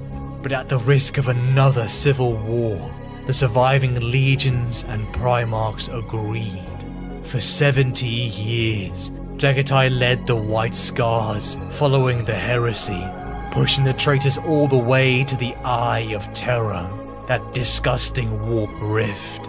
It would be at the Battle of Corisil V, where Jaghatai was unleashing himself upon a Drukhari force that had assailed Cho'Garis during the heresy, that he was lost, disappearing within a webway portal, surrounded by his elite Keshik. For 10,000 years, the songs and battle cries of the sons of Cho'Garis have lauded their great Kagan, awaiting for the day the quiet barbarian, the conqueror, the oath keeper, the son of Cho'Garis, the warhawk of terror, the defender of humanity, returns. Warriors of Cho'Garis, brothers of the great tribe, the Star Hunt calls you. Do you not hear it? The battle's red edge is your home, the respect of your kinsmen, your herd. Plunge into the enemy's breast like a blade, cut out his heart, and you will know fulfillment. The Emperor has given us strength. In return, we give him victory.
Okay guys, that's it with Understanding Jagatai Khan 40k Lore White Scars featuring Curtis C. Kumba by the Amber King. Jagatai Khan, the Warhawk, the Khan of Khans. Wow. He definitely is a unique and special Primarch. You know, all the Primarchs are special, but very few I would call unique. He is one of those unique Primarch. You know, he does not conform to, you know, the expectations of his father, the Emperor. He does not conform to the expectations of the Imperium. He and his Legion are just so different. You know, they have kept themselves away from all that is happening in the Imperium of Man. Yes, that might not be the best thing, but you know, it actually helped them out towards the end, especially when the Civil War began, because no one knew where Jagatai Khan stood. No one really understood how his Legion fought. No one understood or, you know, knew how strong Jagatai Khan was, you know, in terms of his fighting prowess, you know. So it really was beneficial for him to be so far away from everything. And I like the fact that as a character he's also developed since the times when he was on Chogoris, fighting against other clans, you know, especially when his father died, and you know, he was fighting against other clans, wiping them out, you know, for honor and for duty and all that stuff. And then as he progressed further, growing older, unifying Chogoris under his rule, and joining the Emperor, crusading across the galaxy, he started to develop a new person in him, you know, where once when he was younger he would not really care about you know, protecting humanity as a whole. He would only value the people of Chogoris because that's his home, that's where he comes from, and those are the people that understand him and that know his true value, you know. But now towards the end, like when he reached the Siege of Terra, he began to value not just the humans of Chogoris, but the humans across the entire galaxy. You know, he chose the path of the loyalists because it will be safer for the rest of humanity rather than choosing the traitors. And it was good to see that development in this character, in Jagatai Khan. And you know, his brothers still don't really understand him. You know, Sanguinius is the most sociable out of all of the brothers, I think. You know, he knows how to talk to each and every single one of them, even Jagatai Khan. However, he still doesn't understand his brother. He still doesn't know what makes him tick. He still doesn't know what Jagatai wants or what Jagatai needs. You know, he knows all of his other brothers, but he doesn't really know Jagatai. And that's very important, I think, especially because of how Jagatai Khan wants to be someone who is not really known by his brothers and by the Emperor and by the Imperium. You know, he wants to stay clear of their interests and their machinations, and that works with him very, very well, because you know, all the other brothers also don't really know about Jagatai Khan. They only hear stories of his exploits across the outer periphery of the galaxy. So yeah, it's to his advantage that he's like this, and also I would also say it's also a bit of a disadvantage because he doesn't keep an eye on what's going on in Terra or anywhere else within the Imperium of Man. He doesn't keep an eye on his brothers, and that is also one of the reasons why they lost the debate on the Psyker issue, you know. and how that situation in the Council of Nicaea happened. Because he should have been there himself personally. He should have been there with Magnus the Red and with Sanguinius to defend their position on Sycus. And maybe things would have changed. Maybe. I don't know. But I don't know. With the Emperor, probably he would have still said no. Maybe. Yeah. But he really fought for humanity. Not for the Emperor. Not necessarily for the Imperium of Man, but he fought for humanity. And yeah, he was good. He was really, really good. And now he's stuck in the webway. How long is that going to be for now? I mean, why would the Dark Eldar send him into the webway? And it's been like, what, 10,000 years? When is he coming back? When is he coming back, guys? When is he coming back? Oh, gosh. Guys, thank you to all those who suggested that I should react to this video. It's been very informative and enlightening on a very secluded Primarch, someone who I didn't know anything about, but now after these 2 hours 30 minutes, definitely I've learned a lot from this video. And thank you to the Amber King and to Curtis C. Kumba for your hard work in this video. It's been very, very entertaining. And yeah, guys, remember, if you want to check out the original video as well as the Amber King's YouTube channel, the links are in the description below. If you like my reaction, please give me a like, comment, and subscribe to my channel. Click on the notification bell if you want to be up to date with my latest videos. And I guess I'll see you guys next time. Okay? Good night.